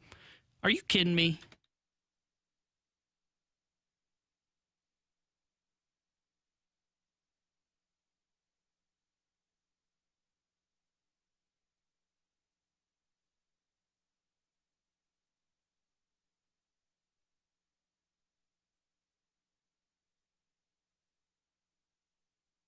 Blues did not fall to the Capitals over the weekend. In fact, they won in a shutout, 3-0.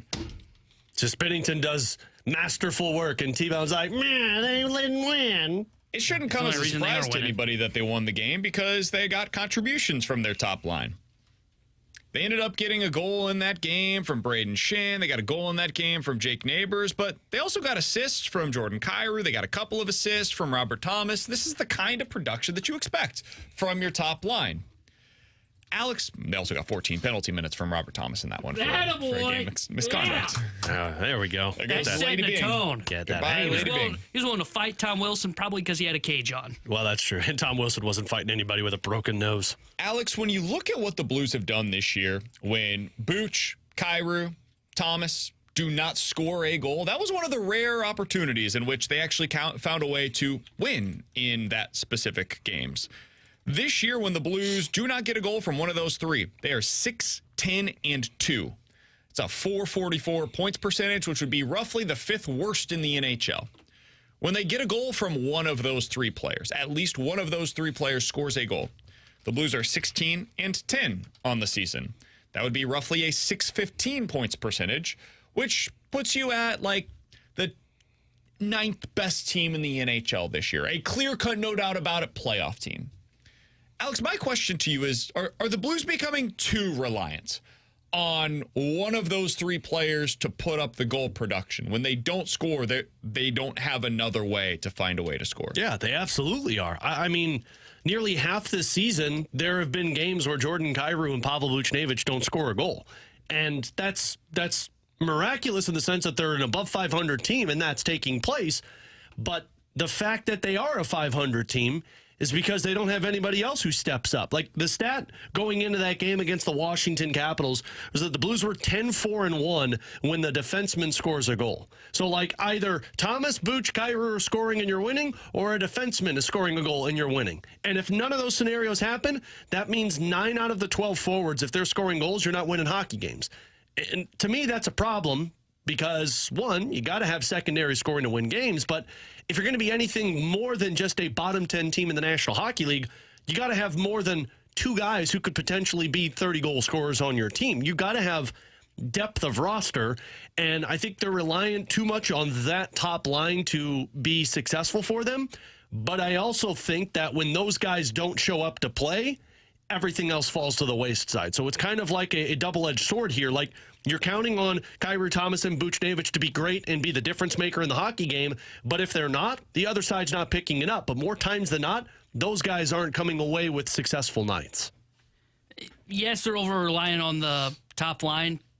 But to be honest with you, I'm not sure if it's much of an issue for me because I'm looking at more long-term for the St. Louis Blues. And I think they're going to have the pieces that are coming up. I think the reason you're seeing a lot of the struggles from the second and third line, he's got a lot of stopgap guys, as we talked about. And veterans, the bigger concern for me is more the veterans that are underperforming. The Brandon Saad, the Braden Shen, guys that I think maybe they could move on from the Saad contract, but I'm not 100% sure convinced. I'm not 100% convinced of that. So what I'm looking at in the long term, if you can't move on from those deals, yes, there is a little bit of concern for me because they do need the veterans to pick up their game a little bit. But if I'm looking at it in the long term, I still see Snuggerud, Dvorsky coming in here, maybe a Bolduc, Kadeen make a difference on the squad. And then when they come in, can they perform in that role? Short term, it's a major issue, but I think short term, their future's already, their fate is decided this season. It's the long term for me that I'm looking at. That's kind of where I'm at, man, is like, I don't think there's a fix for this. Yeah. I think this is just the team that you have, the hand that you've been dealt, the hand that you dealt yourself, frankly, is you've just got to find a way to get through the slog of this season in this regard. And are you overly reliant on this this top line to go out there and score you goals? Yeah, you are. And we thought they wouldn't be because we probably overestimated what they were going to be able to get from Jakub Vrana and Kasperi Kapanen. And that's the biggest difference between where you're at right now and where you were at the end of last season. Those guys were contributing. They were getting out there and putting up, 20 to 25 goal scoring season type of production. But it was when the games didn't matter. It was super loose in the structure, and it just hasn't worked that way. Now, Jake Neighbors has helped out. He's been able to pitch in a little bit here and there, and you got at times some decent production from some of the other guys. Brandon Saad's on pace for basically another 20-goal season this year for you. But otherwise, you don't have a middle six right now. You don't. And if you don't have a middle six, you can't be taken seriously as a contender in the NHL. And so we kind of got excited there for a little bit of, okay, they're playing well against these quality opponents on the schedule. And the truth is they've reverted back to who they are. They're not a bad team. This team is better than I think many expected them to be in 2024. They have come together in a way where they are slightly above average. That's it. That's who they are. And so there's going to be nights like Saturday where they come out and they play pretty well overall. They play mostly a structured game. They get a decent amount of goal scoring. Bennington was really good. And you leave and you're like, okay, 3-0 against the Washington Capitals. And the exact same team against the exact same opponent 2 nights prior can go out there and give up 5 goals, score just 2 of their own, and look outclassed for the majority of the game. That's how this team is, man. Like, would it surprise anybody if they lose 5-2 against Calgary on the road? No, I'm kind of anticipating a tough road trip. Would it surprise anybody if they go out there and win 3-1? Because it wouldn't surprise me. Yeah, no. They suck on the road. I think the win on Saturday was the story of, you mentioned them being above 500 and kind of where we thought they would be. It's because of Jordan Bennington. Because I ran through their numbers, both the numbers that people like, the basic ones, and the expected ones before the game on Saturday, before Friday's show. 8th worst in goals for, 8th worst in expected goals for. They are 8th worst in goals allowed, 6th worst in expected goals allowed. The only reason they're still floating at this 500 mark and still kind of a little bit of a thought in the playoff picture is because of Jordan Bennington. I think their bigger problem, too, is what we talked about on Friday. And I think, to the point of like that top line, if they're scoring, it's a good night for them. I do think that they're also sitting in a spot where they have a roster issue, where they've got certain guys that decide when they want to play. And when they want to play, you get the result that you had against the Washington Capitals, where you were forechecking and you were being hard on the puck, and you had top players from the first line to the fourth line contributing. And then the game against Washington in Washington was a game that they just opted not to show up and play in. I think that's more of the issue right now than just the secondary scoring. I think you've got a lot of guys that just decide when they want to bring that effort. Yeah, I mean, you're talking about the top line, right? Those guys? Top line, yes, but I think there's also second and third line players that we're talking about in this instance that also decide when they want to bring that effort and when they don't. Talk about in the middle, like let's talk about this for a second. If those guys in the middle six, are they guys that are going to be around for a while? Because I really don't care if those guys are in and out of like the effort. No, I mean, who knows, to be honest with you, because there's a lot of no trade clauses. But yeah, I think in your top 9, you're probably talking about 3 to 4 of them that won't be here, but I think you're talking about a couple that will be. Because, like, I think Jake Neighbors kind of brings the same game every night. I absolutely agree with you. The production isn't there, but I think Braden Shen's mostly the same player most nights. And, like, maybe that's a problem, that he's mostly the same player every night for you right now. Kevin Hayes, I think, times when it looks pretty good, times when it looks pretty bad. I think that's kind of who he is as a player, though. I don't necessarily know that that's an effort thing with him. I do think on the top line, there are some nights where it looks great. They're super engaged, super into it, and other nights when they don't. I think that's who they are. Like, I think that's just who that line is going to be, and that means that as you continue building this roster, it places more of an importance on that middle six to be able to prop them up whenever they're not out there giving you their best. And you either build it that way or you build it where these guys aren't players that we're building around. And that's really the decision that needs to be made this offseason is which path are they going to choose to go forward? I can understand either. You just have to choose your path. And then really go all gung-ho in that regard. Coming up next, the Junk Drawer here on 101 ESPN.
Alongside Alex and T-Bone, I'm BK. You got BK and Ferrario here on 101 ESPN. 314-399-9646 is the Air Comfort Service text line to get involved in the show. If you guys have anything you want to get involved in, we'll have in or out coming up in about 15 minutes or so. By the way, the Heisman odds just came out. Carson Beck and Quinn Ewers are the co-favorites to win the Heisman this upcoming season. It's trash. It'll be Brady Cook. I would go Luther Burden. He'll cook on the Heisman. Luther Burden would be my choice. He is not listed among the top 10 most likely Heisman. Whitehouse don't win the award. It's probably because Will they lost the Howard, the defensive former coordinator. K-State quarterback, But 12-1 as the new quarterback at Ohio State. Don't waste your money, America. Yeah, don't do that. Riley Leonard, your boy from Duke, now at Notre Dame, 20-1. don't waste your money, America. Good job on him. All right, Alex, what do you have for us today in the junk drawer? So, guys, I was watching the most important stuff taking place on Sunday, and it's not any of the NFL division games. It was the PGA Champion Tour that was the American Express Tour. And there's just some trash taking place. So I don't know if you guys saw this. A 20-year-old amateur golfer, Nick Dunlap, who goes to the University of Alabama, well, he won this tournament. He won it by shooting 29 under par. Very impressive for a 20-year-old. I could do A that. $1.5 million prize went to the loser of the tournament. So the runner-up got the prize money because this he's an kid amateur? is an amateur golfer. Wait, why can't he win? Because So my understanding with this is he would have to go pro if he wanted to take the money, and you omit some of your This amateur. is so stupid. So they It did pissed this, me off so much. They did this to Connor Vanover, right? So he entered that tournament. The Mizzou big, who it doesn't matter. They suck. Like it's whatever. can't even crack the rotation anymore. Yeah, Is this the big man that's not a real big man? Yeah. They're. This is an awful basketball season. Don't waste your time watching them right now. Don't waste your time, America. Go Gates. Yeah, he'll be fine next year. Just go back to the portal, get better players. Do it again. So he entered a tournament that is not for amateurs. It's like a paid tournament, right? This past offseason. And it was before he realized, okay, I'm going to have an opportunity to transfer to a Power 5 team. He thought he was going to enter the draft and probably, let's be honest, go play overseas. Well, he ends up getting the opportunity at Missouri, but he had already entered that tournament. He played in it. So he loses eligibility for I think it was like the first 3 games of the season. He's suspended for those because he was a part of that tournament that's not for amateurs, right? This is so stupid. In the days of NIL, when these guys can make money off of their name, image, and likeness, this golfer could go to your local, I don't know, Arby's or your local Lion's Choice, for example, and sign autographs for 10 hours for $1 million, but he can't go out there and profit off of the fact that he's the best golfer in a field with pros. That's ridiculous. It's ridiculous to say you can't take the money unless you lose your amateur status when he was clear-cut better than the other guy behind him. And he not only... Now, look, it was awesome that he won the tournament, and he's probably going to be in plenty of PGA tours down the road and winning tons of money. But how miserable is it because of the PGA's rules that it's because of the amateur rules. Yeah, it's well, not the PGA.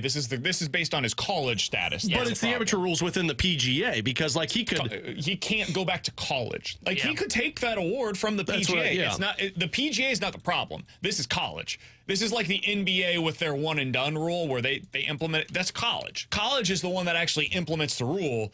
And then the NBA just basically follows it. Yeah, well, and I omit college because my career is golf, and $1.5 million just went to the dude that was the runner-up. Yeah, good for that guy, though. No. Oh, yeah, hell yeah. Yeah, that guy didn't have to win it. He guy. probably realized who he was competing. I don't know what the score was because I wasn't watching. Yeah, I didn't see what the guy finished as. I imagine his caddy going, "Hey, you're guaranteed second. It doesn't matter because guess what? That kid can't take the money." Really? Oh wow, this is great. Yeah, the participation trophy was $1.5 million.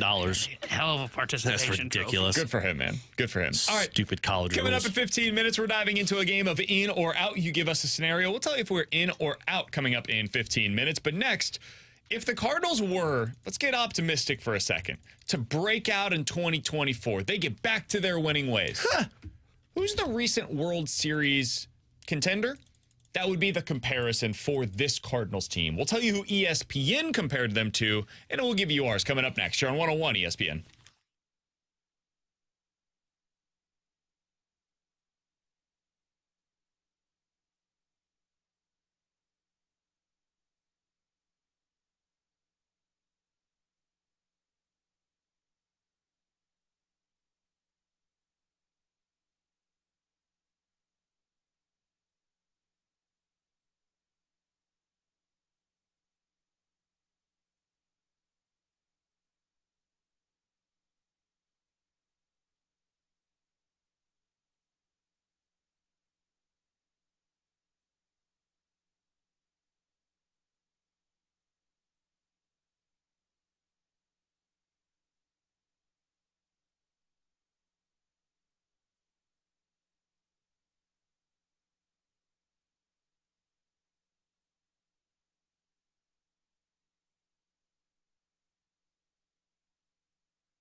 Alongside Alex Ferrario and Tanner Hendrickson, I'm Brandon Kiley. It's BK and Ferrario here on 101 ESPN.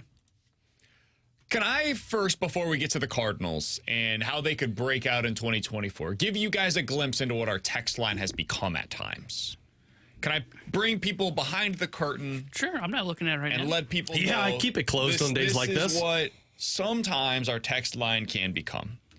So somebody earlier, just a little bit ago, texted us and said, you guys should be ashamed of yourself by the softball questions that you had for Matt Carpenter after his signing.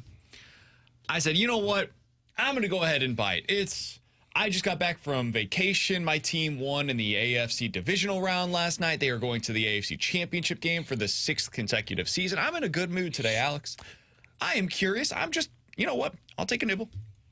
What did you want us to ask of Matt Carpenter that we didn't ask? Because I feel like we asked most of the questions that you would want to be asked to Matt Carpenter today. Can I guess what he wanted us to say? You haven't seen it? No, I haven't seen it. Go ahead. No, I kept the text line closed today. It's a Monday. I don't need that in my life. Let me guess what it had to say. Something along the lines of, how about you ask him how he is supposed to bring something that no other player in that locker room can't already provide to the Cardinals? Oh, I thought maybe there's going to be something about blocking a roster spot, too. You know, that's a great guess, Alex. Was it spot on? More or less. How about not have him on? Oh, wow. Oh, yeah. Wait, we can have Matt Carpenter on? And treat the signing like the farce that it is. They continued. Or you could ask, with all the veterans currently on the roster, Marmol, Descalso, McGee, etc., what would you say that you, Matt Carpenter, bring in the leadership department that those previously mentioned don't already bring? Sir, madam, if you listened to the conversation that we had with Matt Carpenter, he actually did answer that question specifically. Because we asked about the difficulty of being Paul Goldschmidt or Nolan Arenado and how he could provide leadership that they maybe can't. And he did answer the question and talked about how difficult it is in those two player spots to provide what Carpenter potentially can for this team. And he also talked about the difference of being a coach versus being a player inside of the clubhouse. So I apologize that we didn't ask it specifically how you wanted it, but that would have meant that we could never have Matt Carpenter again. And I'm going to be that crazy person that says, hey, I'd kind of like to have Matt Carpenter back on the show because I think he's good at radio. Maybe he has a breakout year. It'd be great if we could have him on at that point. So I pulled up. I'd like to have Matt Carpenter on the show regularly if he's willing to do it. I think the guy is a good talker. I enjoy having Matt Carpenter on the show. I pulled up the text line now because I always enjoy this when somebody you should be ashamed of this. Just to scroll back through what some of their texts say. Let me take you guys back to January of 2023 because this individual decided to text into a show that said, hey, it's not cool to be mean to others. And that's true. You should be nice to people. It's true. And then somebody also just sent in a text that said, you guys should be ashamed of your performance at softball. And that is also, actually, you know what? That is a better representation of what we should be ashamed of. Yeah. Honestly. I mean, honestly, if I'm going to be ashamed of something, it's going to be that. Although I did hit the wall, top of the wall. Yeah. So yeah, that's where we're at. By the way, Alex, have you checked your garage? Did a fire truck hit you today? No. No, I did. It didn't. It didn't even hit the garage. It hit the blue Toyota Camry in the parking lot and kicked it to the front yard, and then it just lined up. No, it's a disgrace for Jefferson County to have that happen. So, you know what? But the fire department still got the job done. That's the thing that your hometown should be disgraced about. Whoa! I can't. I live in St. Charles. You know what they say Jefferson County, step up right now. This guy's trashing our area. Glass houses, the whole thing. All right. Yeah. So let's get back to the Cardinals. Let's talk a little bit more positive. So ESPN.com did a piece earlier today. I thought it was an interesting way to look at it. The 5 teams most likely to break out in 2024. Now, Bradford Doolittle put together this piece over on ESPN, and the teams that are listed are the Boston Red Sox at number 1. Number 2, he's got the Mets. Number 3, the Pirates. Number 4, the Nationals. And at number 5 on this list, he had the St. Louis Cardinals. Yes. Now, the reason why he has the Cardinals on this list is because their breakout trait is spending on free agents. Quote, the factor driving the Cardinals score is really just the projections category. The markets and forecasting systems alike just don't think that St. Louis's 2023 debacle reflects the actual quality of this team. The free agent component isn't a common driver of breakout success, but that doesn't mean that it never happens. The Cardinals haven't spent like the Dodgers or the Giants or even the Kansas City Royals, but they are one of 7 teams with a free agency spending score at their highest. If nothing else, it reflects that the Cardinals brass thinks that this team can win now. Alex, I thought the more interesting part of this was what they compared the Cardinals to. So what they did is they said, okay, if the Cardinals do end up having a good season this year, they do become the breakout team of 2024. Who's the recent team that they would most closely resemble? What would it look like? And this is where I actually really disagree with them. They compared them to the 2019 Nationals. Sorry. That's a good one. Who's our Max Scherzer? Hell, who's our Anibal Sanchez? Oh, we got a couple of those guys. I feel like Anibal Sanchez is Kyle Gibson. Yeah, and Lance Lynn, and Miles Michaelis. I think the problem is you have too many Anibal Sanchez. I can hear the argument for Miles Michaelis, but all the other ones, maybe not so much. Washington tumbled to 82 wins in 2018 after winning 97 the previous season. That 2018 also had the 9th highest team age, so it wasn't a particularly young group. Nevertheless, the Nationals went big in free agency spending, adding Patrick Corbin and Brian Dozier, among others, and the end result was their first championship in franchise history. Alex, I've said this all along, and T-Bone, we've talked about this in the office as well. I think that's crazy. Like, comparing them to the 2019 Nationals is absolute insanity. That team won because of their rotation. The Cardinals' biggest limitation right now is their rotation. If you're looking for a comparison for the 2024 St. Louis Cardinals, it's twofold in my opinion. It's the 2015 Kansas City Royals, and it's the 2023 Texas Rangers. That was the one that came up for me, too. Those are the two. That is the corollary for what your team could look like if it goes well. This is not me telling you that they're going to win, 90, 95 games, and they're going to go to the World Series next year. I don't believe that. I think they're like 86 to 90 win team right now. The favorite in the National League Central, but it says more about the Central than it does about them. But those are the two comparisons. Alex, do you feel differently? Do you feel like those are the comparisons that would come to mind for you? So 2023 Texas Rangers was the first one that came to mind because, like, you were relying so heavily on that offense, and then you made the moves at the deadline. That would be a Cardinals way.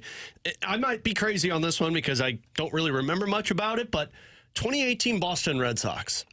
Now, they had a dominant year by Chris Sale, so that's going to be the tough part for you to accomplish. But, I mean, I'm looking through their rotation. Like, they had good seasons, but I think you could look at a Sonny Gray having a good season like a Rick Porcello or, a Miles Michaelis having a resurgence. But they relied solely on their bullpen and their offense, like with Mookie Betts and J.D. Martinez and Benintendi and Rafael Devers and Xander Bogaerts. Like, that was an offensive team that was like, damn. And then their bullpen was really good. And they were solid in their rotation. That's the other one. I guess Mookie at that point was like a top 3 player in Major League Baseball. I guess I'm hoping it's Jordan Walker. I'm hoping it's a Jordan Walker because you could go like Nolan Arenado with like a Devers that season, Xander Bogaerts with like JD Martinez with a Paul Goldschmidt.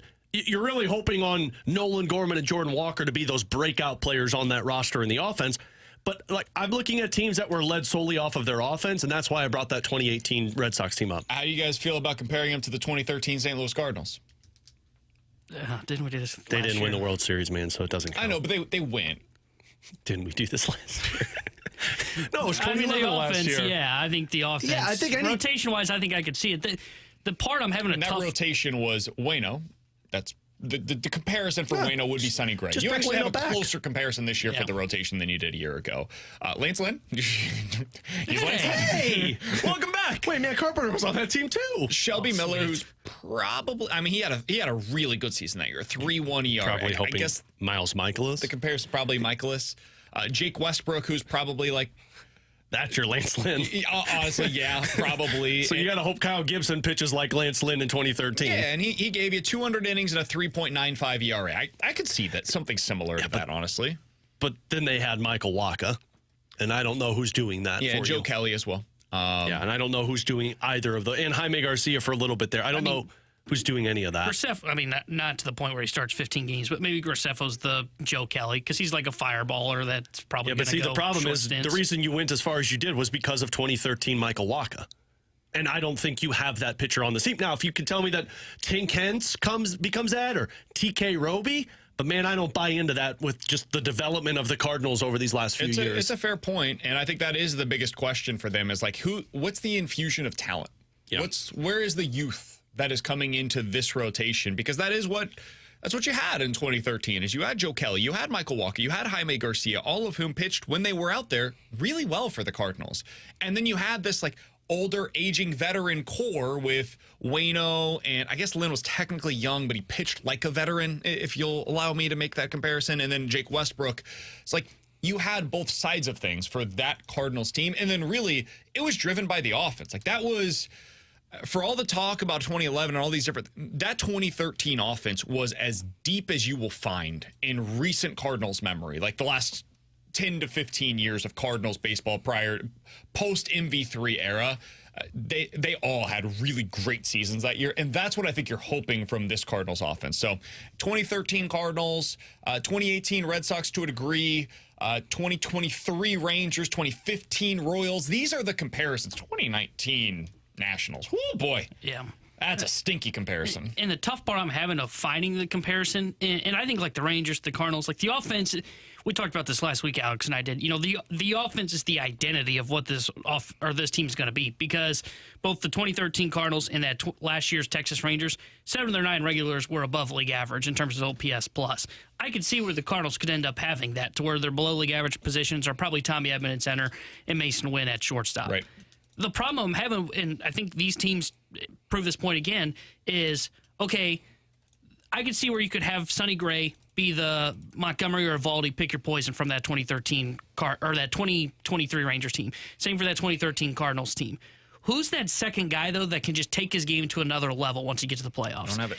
And unless it's Michaelis. Michaelis has to be the guy. They are putting a ton of pressure on Miles Michaelis right now. Have we seen him in the playoffs? Yeah, he was good. Yeah. He was good in the 2022 season when he pitched against the Phillies. He made truly one mistake to Bryce Harper at like Left Bush Stadium. Yeah, but other than that, like he's been good in the playoffs. So, how much of our conversation about we got to get out of here. We'll talk about we'll get to in or out here in just a minute. But how much of our conversation about the Cardinals changes if I told you right now at the end of the season, Miles Michaelis has the exact same year that he did in 2022, 202 innings, 32 starts, 3.3 ERA.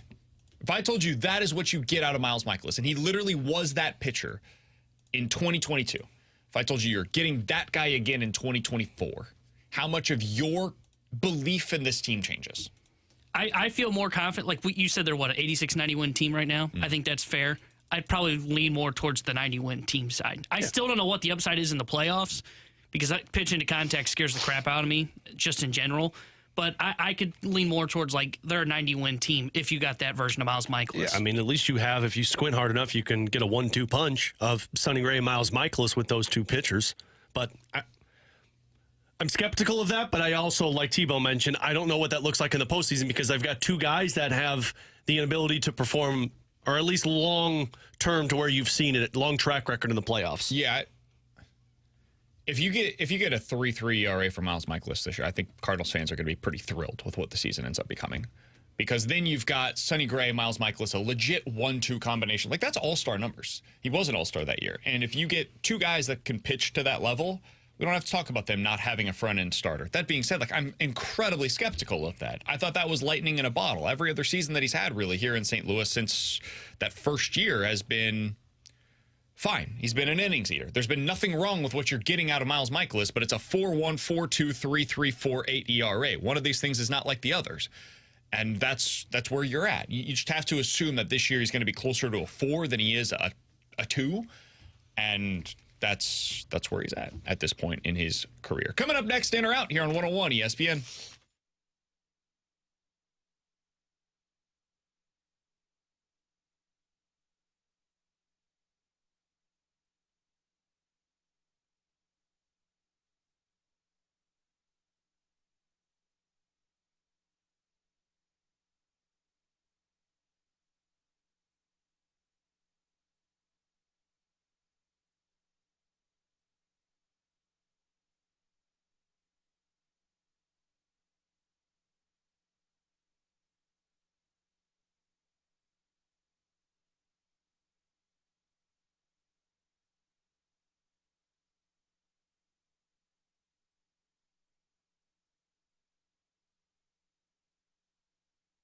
Alongside Alex Ferrario, I'm Brandon Kiley. We got to tell you about our friends over at Circa Sportsbook in Illinois. If you don't have the app yet, you need to go download it. The Circa Sportsbook Illinois is the place where you're going to want to go for your championship weekend needs. Alex, you're going to get the best money line splits. Chiefs plus 160, Lions plus 265 right now over on the Circa Sportsbook in Illinois. If you guys want to get your bets in, there's one place to do it, and they recommend going out and checking all of what's available at other sports books as well. They believe they are going to give you the best chance to win the most money possible. I consider myself a high limit guy, right? With my parlays, I had a big one that, failed this past weekend. But with Circa Sportsbook, man, they're not limiting those players that want to bring in the most money. Those big parlays, they're not taking anything away from you. And that's the best part about the Circa Sports app. Also, you've got incredible customer service. Someone is always available to resolve issues that you have. It feels like you're dealing with the Circa Resort and Casino in Vegas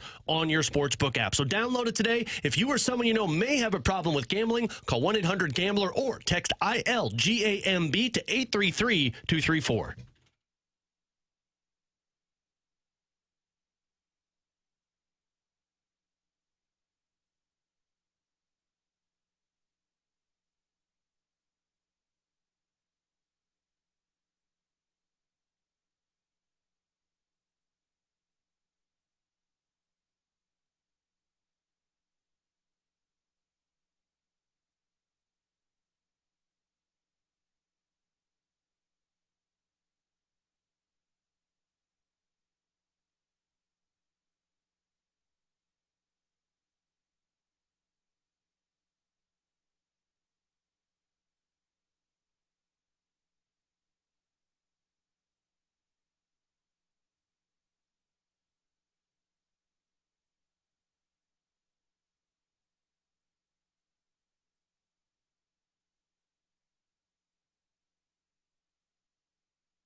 All right, let's play in or out. 314-399-9646 is the Air Comfort Service text line. If you got a scenario, we'll get to those coming up here in just a moment. But T-Bone said during the break, Alex, guys, I've got a good one for in or out. So we'll go to you first. This isn't good. You should be ashamed of Now, yourself. follow along with me here for a second, okay? Jesus.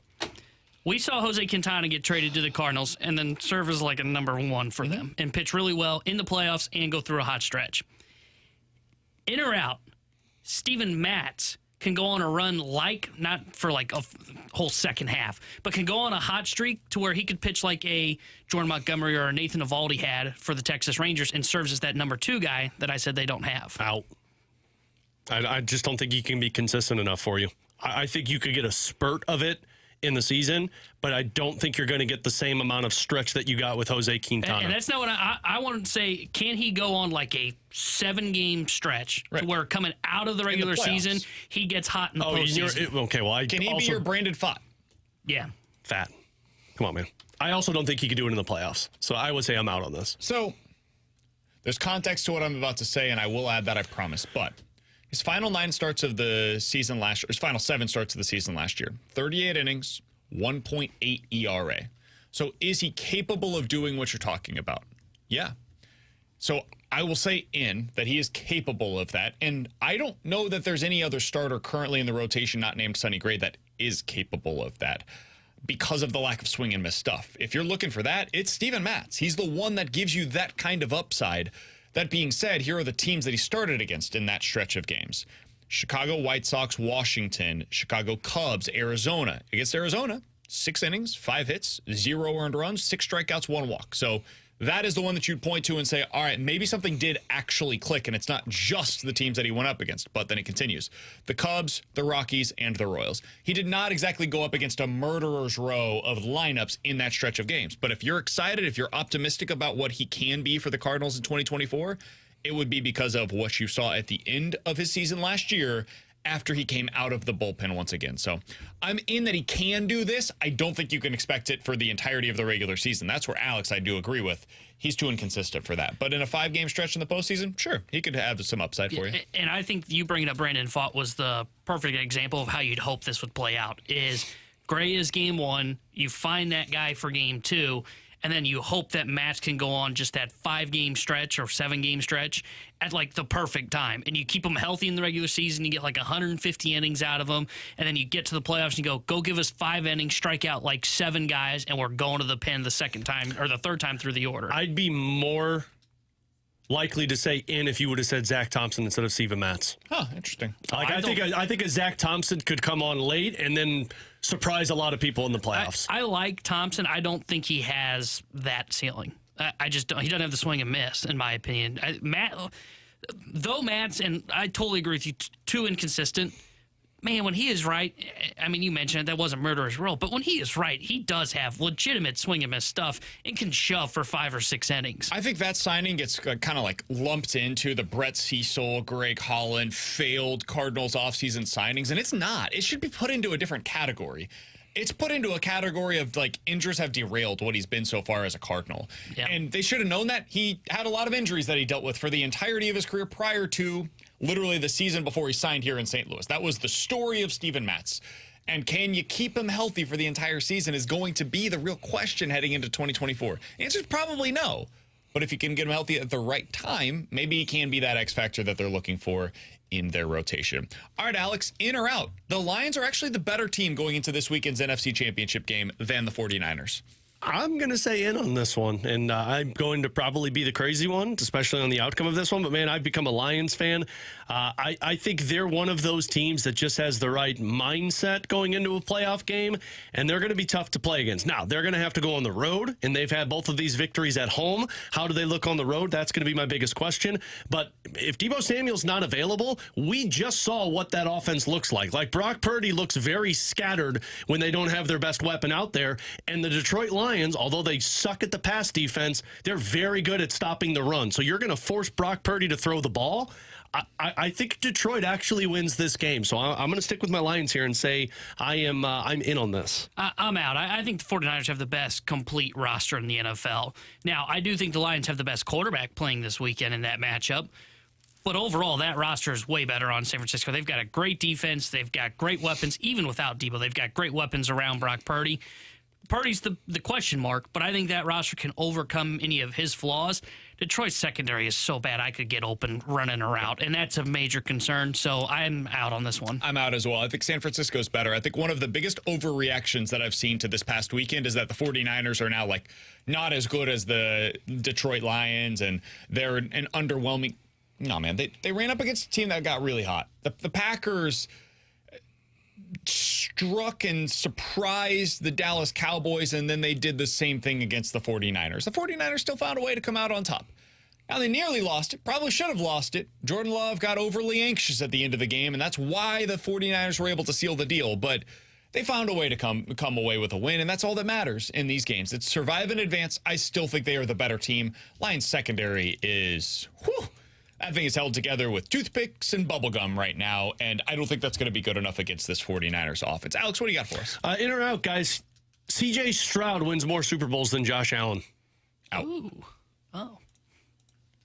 It was quick. Because none win? It's really hard to win a Super Bowl, man. And I think Allen can do it.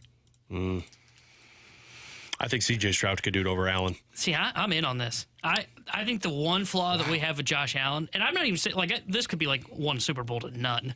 That's kind of what my mindset was. Yeah.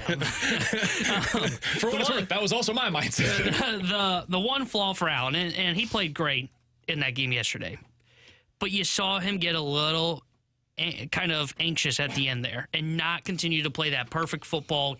I'll take what they give me. And yes, his wide receivers did kill him a little bit.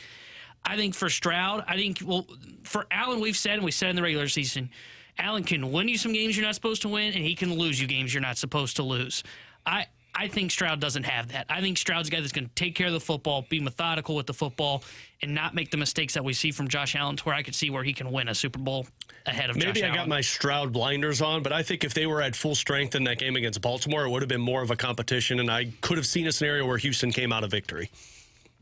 And if you're talking about an AFC championship game against the Chiefs for the Texans in year one, you're talking the same way we were talking about Joe Burrow with the Cincinnati Bengals. 314-399-9646 is the Air Comfort Service text line for in or out. Guys, in or out, the Blues will shop Colton Parayko at the trade deadline. Out. I'll let you cook on this one. This is dumb. And I understand. I saw somebody put it out there. David Pagnotta reported it. Look, David Pagnotta, he had it on his list that he is on the trade watch list, but it's because everybody with the Blues is on the trade watch list. And who's the most desirable player right now? Colton Parayko. You're not trading Colton Parayko, just like you're not trading Jordan Bennington. Oh. No, you don't trade them. Yeah, that should be your reaction. There's three guys on this team that you don't trade: Bennington, Parayko, and Robert Thomas. If you want to talk about anybody else on this roster, I'll listen to it. But every time you trade away a 6'6" defenseman that shuts down the other team's best lines for $6.5 million, you're looking for that same guy. So get the hell out of here. Colton Parayko is going to finish his career in St. Louis. Can we just leave it at that? Yeah. Next question. What he said. Let's move on. 314-399. I'm ashamed of all of you. 9646 is the Air Comfort Service text line for in or out. Guys, final thing here. In or out, when we look back at this season, it will be remembered as the greatest accomplishment of Patrick Mahomes' career. I'll say I'm out because I don't know what the remainder of his career is going to look like. And if you get some really good quarterback matchups down the stretch, you look back at it and you say, like, oh, wow. Like, I think this is, at it stands now, the best, but I don't know what it's going to look like for the next 3 to 4 years with Patrick Mahomes and this Chiefs team. Depends how it finishes. If he wins the Super Bowl, I think this will probably be remembered as his greatest accomplishment, because dragging this specific team to the Super Bowl and the path that they went through. They don't even know how to line up on side. Yeah, Kadarius Toney's not allowed to play. I mean, they went through, say what you will about the injuries, they went through the Dolphins, who were one of the most explosive offenses in the NFL this year, and shut them down completely. They went up against the Buffalo Bills, who were everybody's darling heading into the playoffs, and found a way to through that one. And then if they also go through the Ravens on the road, first time that he's had to go on the road through these, didn't have the bye this time around, and you find a way to get through all of that and then get through one of the 49ers or the Lions, yeah, that's an incredibly difficult path to winning the Super Bowl, and it's, I think, the worst overall team that he's had in his career in Kansas City as well. I think it will be remembered, at least to me, as the 2018-19 Super Bowl should be for Tom Brady, where he got through Kansas City in Mahomes' first year as a starter, and to me, that was like, this is it. Nobody's going to be better. Because that Kansas City offense was amazing that season, dude. And I thought they were going to find a way to win that one. It was, Gronk was on his last legs. Edelman wasn't the same. The offense was like kind of sputtering out all season long. And then Brady just comes in and reminds everybody, I'm the greatest to ever do this. And he reminds Mahomes, you've still got some time to learn, young pup. And that was, to me, the defining moment for Brady. If Mahomes does that this year, it will be remembered as 2019 was for Brady. And I think if he doesn't win the Super Bowl, first off, it's an incredible accomplishment. They're even in the AFC Championship game. It's not going to be able to top their last championship, where that was supposed to be kind of that retool year for the Chiefs, and they still won it all. Remember Mahomes going like, we proved it to everybody. Yeah. He can only top that by winning this Super Bowl. Okay. Can I throw one more real quick? Hurry up. In or out. The cruelest thing that happened from last night was some fan walking into a Bills bar and turning on Taylor Swift on repeat. Oof. And that'd be cool. Have you seen the if they video of didn't. this? This guy's head is down. He's like sobbing at the bar, and someone went in and just kept playing Taylor Swift on the jukebox on repeat. Dude, I That felt is just awful. I felt really bad for Bills fans yesterday. That sucks. Why is Losing there a smile that on your way face? at home With your kicker. against Mahomes again, third time in the last 4 years. Like, it's the same thing that happens over and over again. And this time his team was bad, and you're at home. And Allen is like putting it all together. He's not making mistakes for 3 quarters. He's perfect. And you've got this entire thing set up, and like, you had all of the adversity midway through the year. Your coach is talking about like 9/11 stuff, and then they find a way through that, which is kind of weird that became the adversity that they had to fight through, but it is what it is. Like, all of this stuff is like, you're finally through it. And then he does it again. I love the pain. Grim Reaper is standing there at the end of the door once again. I love Climbed up pain. the mountain, and then Mahomes shoved you right back off of it. Brutal, I man. love pain. It's great. I mean, there were people that really went out there for the last 2 weeks and shoveled out their seat to sit and watch that in the freezing ass cold, and to watch Jason Kelsey and Taylor Swift celebrate in their suite that very much resembled a 1957 like outdoor loft, I suppose. The first camera shot after Bass missed the field goal was a fan going, "Are you bleeping kidding me?" Yeah, that was tough, man. The guy that was standing there with the Sobbing. tears, Oh, God. sobbing into his hands, you feel bad for him. Yeah. Man. I don't feel bad. But I Coming also up felt next, good, too. Who's the player that changed your opinion of them the most so far this postseason? Could be good, could be bad. We'll tell you next here on 101 ESPN.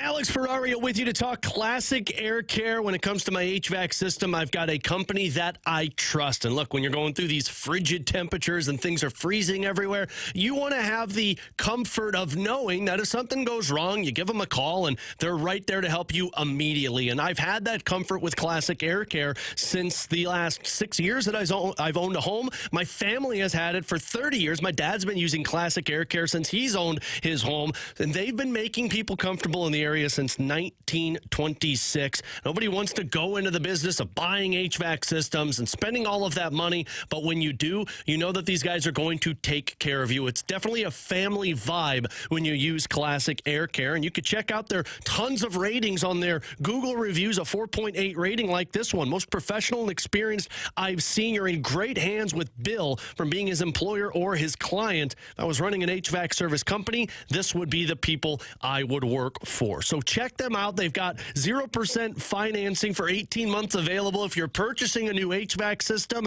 and know you're with the right people. You're with the pros with Classic Air Care. ClassicAirCare.com.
Tanner Hendrickson here with a Sports Center update brought to you by Saliga Heating and Cooling. The Blues were able to beat the Capitals over the weekend, and they start a 3-game West Coast trip tomorrow night as they visit the Calgary Flames. We'll have pregame coverage starting at 7 o'clock with Alex Ferrario and Joey Vitale. Then Joey joins Chris Kerber for Puck Drop at 8. The Sports Center update was brought to you by Saliga Heating and Cooling, an independent American Standard heating and air conditioning dealer.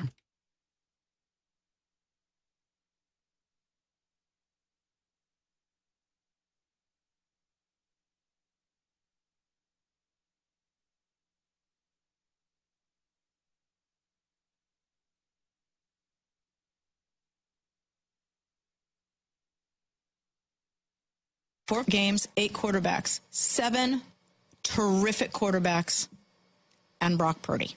Now, Brock Purdy is a good quarterback. Make no mistake about it. Everybody be calm, 49er fans. I'm not suggesting Brock's not a good quarterback. He is. I simply don't put him in the same category as the other quarterbacks. So I'll say it again.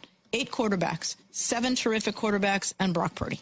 That was Amy Trask, former NFL front office executive on CBS Sports Radio, alongside Alex and T-Bone on BK. Alex, I think for T-Bone, that's his takeaway from the first couple of rounds of the postseason. If there's one player that has changed your opinion of them the most thus far, for you guys, it appears to be Brock Purdy, and that sure seems to be Amy Trask's opinion of the matter as well. Get it. Alex, let's start with you.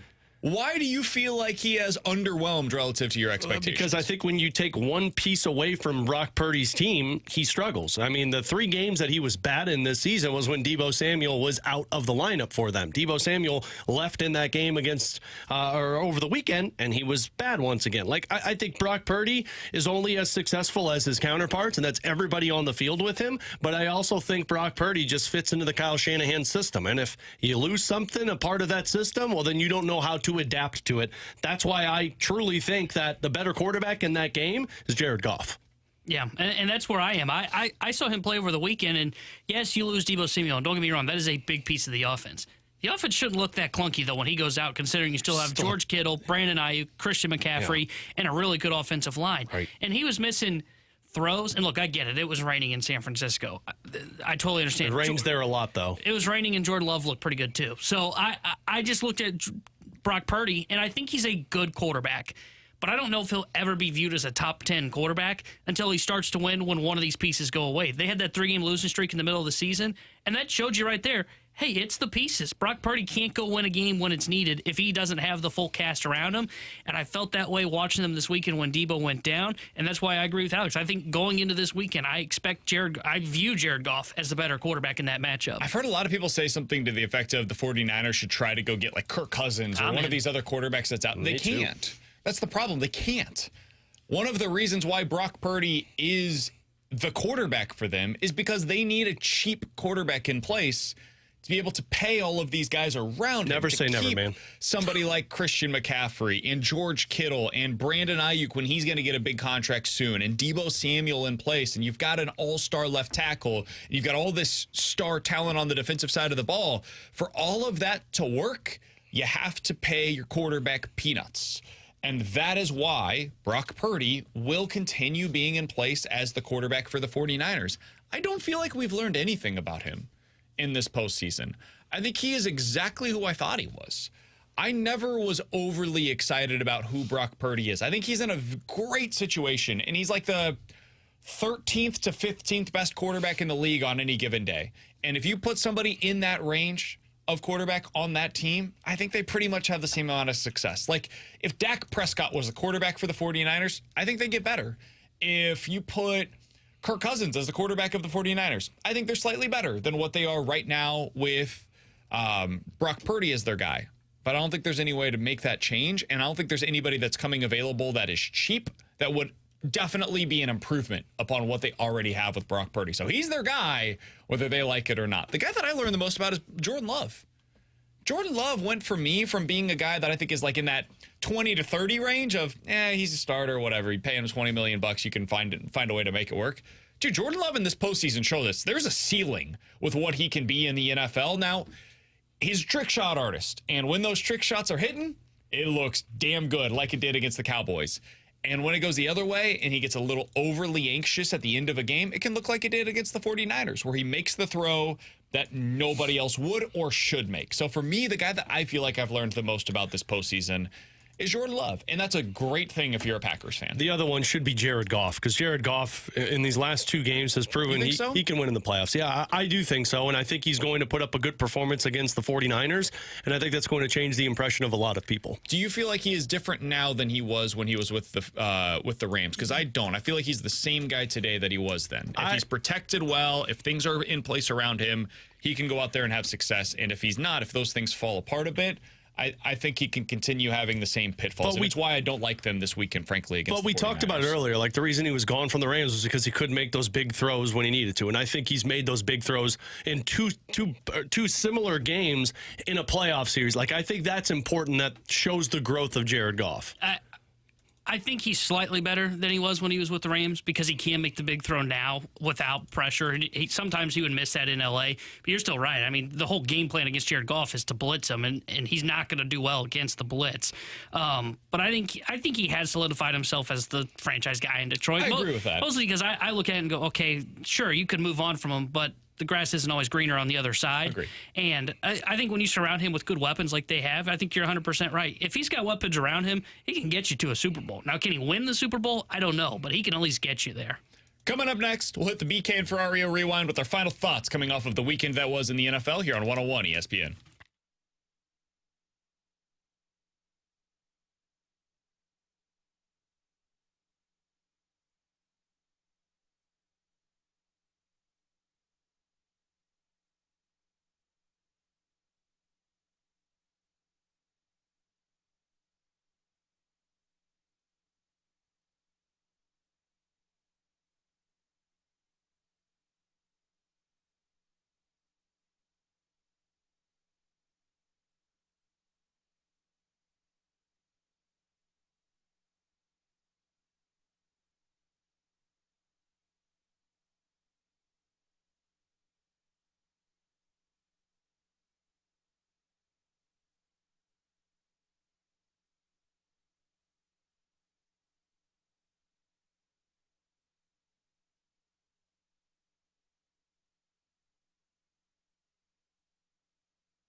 Alongside Alex and T-Bone, I'm BK. If you missed anything from today's show, be sure to check out the podcast page, 101ESPN.com. And the free 101 ESPN app is where you go to find it. It's all presented by Dobbs Tire and Auto Centers.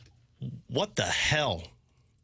I got to be honest with you, I didn't even realize why you were upset with me until after I realized what I had just done. That's on me. What? I'm still on partial vacation mode, clearly. I'm out! It's a bad job by me. It's all presented by... No, not doing it. Nope, not doing it. You guys can always check us out as well on YouTube at youtube.com/101ESPN STL. Alex, final thought on the weekend that was in the NFL. Come on, man. We're done talking about the Chiefs. No, you don't have to go there. No, we can move on. Again, you can have anything. Your biggest takeaway from this past weekend was what? I think it was the quarterbacks that are moving on to the next one. And I think my bigger takeaway is the fact that the Super Bowl probably is going to be the AFC Championship game. I don't think the Super Bowl is going to be as entertaining as Ravens and Chiefs this weekend. Like on the AFC side, regardless of who you wanted to win, I think the best teams won in that side of the coin because those are going to be the most compelling matchups compared to the Detroit Lions. Like I like Detroit and San Francisco, but Baltimore, Kansas City is it. It's funny because my biggest takeaway is I don't sure Baltimore has the offense to go win a Super Bowl, and I'm not sure that the 1 seed San Francisco 49ers have the quarterback to go win the Super Bowl. It's weird how I left the weekend with the 2 1 seeds, raising more questions for me. I think this was a confirmation of what we've been saying all year long. Every single one of these teams is flawed in some way. Yep. Every single one of them, and it's going to take one of those teams to find the best way to mask their deficiencies to be able to win the Super Bowl. And that's why I find the Chiefs right now to be such a compelling case is because their biggest issue was offense. And on offense, they have Travis Kelce, a future Hall of Famer, Andy Reid, one of the best offensive minds of the entire history of the NFL, and Patrick Mahomes, who's one of the 5 greatest quarterbacks already in the history of the league. And when you have those things in place, that makes me feel much more confident about them finding answers than, for example, like the Baltimore Ravens with their offense. So going to be a fun week of talking about what lies ahead. For Alex and T-Bone, I'm BK. The Fast Lane coming up next. If you missed our conversation with Matt Carpenter today, you'll hear us ask all of the hard-hitting questions that needed to be asked. Ashamed. BK and Ferrario.